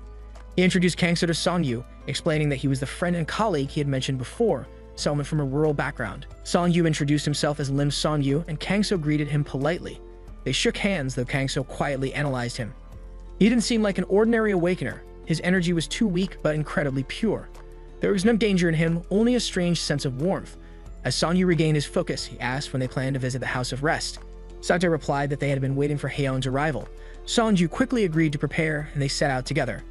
Arriving at the House of Rest, Haeyoung joyfully chatted with his uncle, who returned the compliment, calling Haeyoung cute no matter what he wore. They reached the entrance, and Sante prompted everyone to go inside. A sigh escaped from Sonyu as he agreed, and they stepped in together. Inside, So-young and Sonyu quietly faced the photographs of their late parents. Overwhelmed, So-young began to cry as she addressed their parents, telling Haeyoung it was time to greet his grandparents. The young boy bowed respectfully and sweetly greeted them, asking them to take their medicine without pain and to sleep well. Elsewhere, Sante, Sonyu, and Kangso sat together. Sante hesitated before sharing something important. He couldn't reveal the source, but there was good news Sonyu had waited a long time to hear. The killer of their parents, the infamous nightmare of Gangwon-do, Arachniac, had been completely eradicated. Sonyu was stunned, asking if it was true. Sante confirmed it, revealing that Hunter Lee Shin had personally taken part in the subjugation. Though the news hadn't yet gone public, an official announcement would come soon. Kangso silently processed this, realizing the spider he and Lee Shin had taken down was called Arachniac. No wonder Sante had been so delighted when Kangso had casually mentioned catching spiders. Overcome with emotion, Sonyu asked again if Hunter Lee Shin had really intervened. The revelation struck him hard. His parents' enemy was finally gone. Tears welled up in his eyes and he began to cry. Sante, caught off guard, gently tried to comfort him, surprised by his sudden tears. The scene opened at a lively kid fashion show. Excitement filled the air as the host enthusiastically announced the Enrollment's S-season new product launch show. The crowd responded with cheers and amazement, their voices echoing through the venue. From among the audience, Sante shouted with pride as Haeyoung stepped onto the runway. He was thrilled to see his daughter shine, loudly cheering her on and praising her beauty, unable to contain his delight. Kangso, observing quietly, acknowledged her charm, silently admitting that she looked quite cute. The next day at Sprout Kindergarten, Haeyoung was the center of attention. Her classmates surrounded her, amazed that she had walked as a model. Haeyoung blushed and laughed shyly, admitting she felt a little embarrassed. Jung-hoon, standing nearby with a nervous look, approached her and offered her a handmade gift. Haeyoung's eyes sparkled with joy as she realized he had made it for her. She thanked him warmly and promised to treasure it, while Jung-hoon, blushing deeply, whispered that he would continue supporting her and quickly walked away. Later at home, So-young was deeply engrossed in a drama series titled The Revenge of the White Rose. On screen, the heroine lashed out in anger, accusing the hero of betrayal, demanding proof, and expressing her heartbreak. So-young reacted emotionally, voicing her frustration that the woman herself had cheated and remarried. Sante, startled by her outburst, turned to Kangso in confusion. Kangso calmly explained that So-young's anger was understandable, revealing his unexpected grasp of the complex storyline. Surprised, Sante asked how he understood everything so quickly despite not watching from the beginning. Kangso began breaking down the plot. Young-sik had cheated because he wanted to be with the main character, White Rose. When Rose rejected him, he forced a divorce. Later, Rose discovered that the father of Honguk, the man she was involved with, had driven her parents to suicide. She then planned her revenge by seducing Honguk. The twist came when it was revealed that Honguk and Rose were actually twins from the same orphanage, separated and adopted by different families. Amazed, Sante asked if Kangso had really figured all that out already. Kangso confidently confirmed it, adding that the complexity made the story even more interesting. On screen, the heroine cried out Young-sik's name in disbelief. At the same time, So-young excitedly called Yeonju's mom, shocked by the sibling twist, unable to contain her curiosity. Meanwhile, a breaking news segment aired on TV. South Korea had just awakened a Level 0 Awakener, a major event that attracted top awakeners from across the globe. The government expressed its gratitude, and Kangso noted how incredible the news was. Sante, still focused on the global gathering, agreed.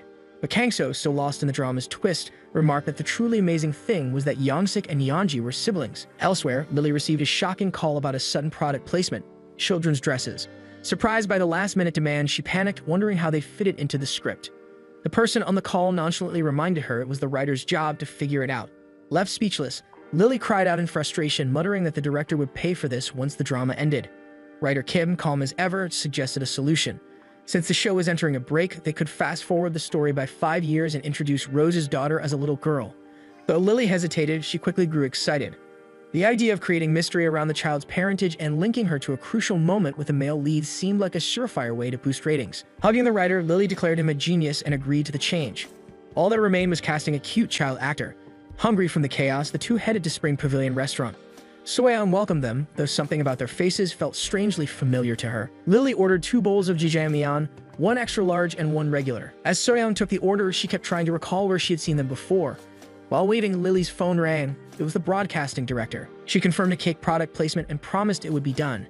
As she hung up, writer Kim questioned whether the recommended child model could act.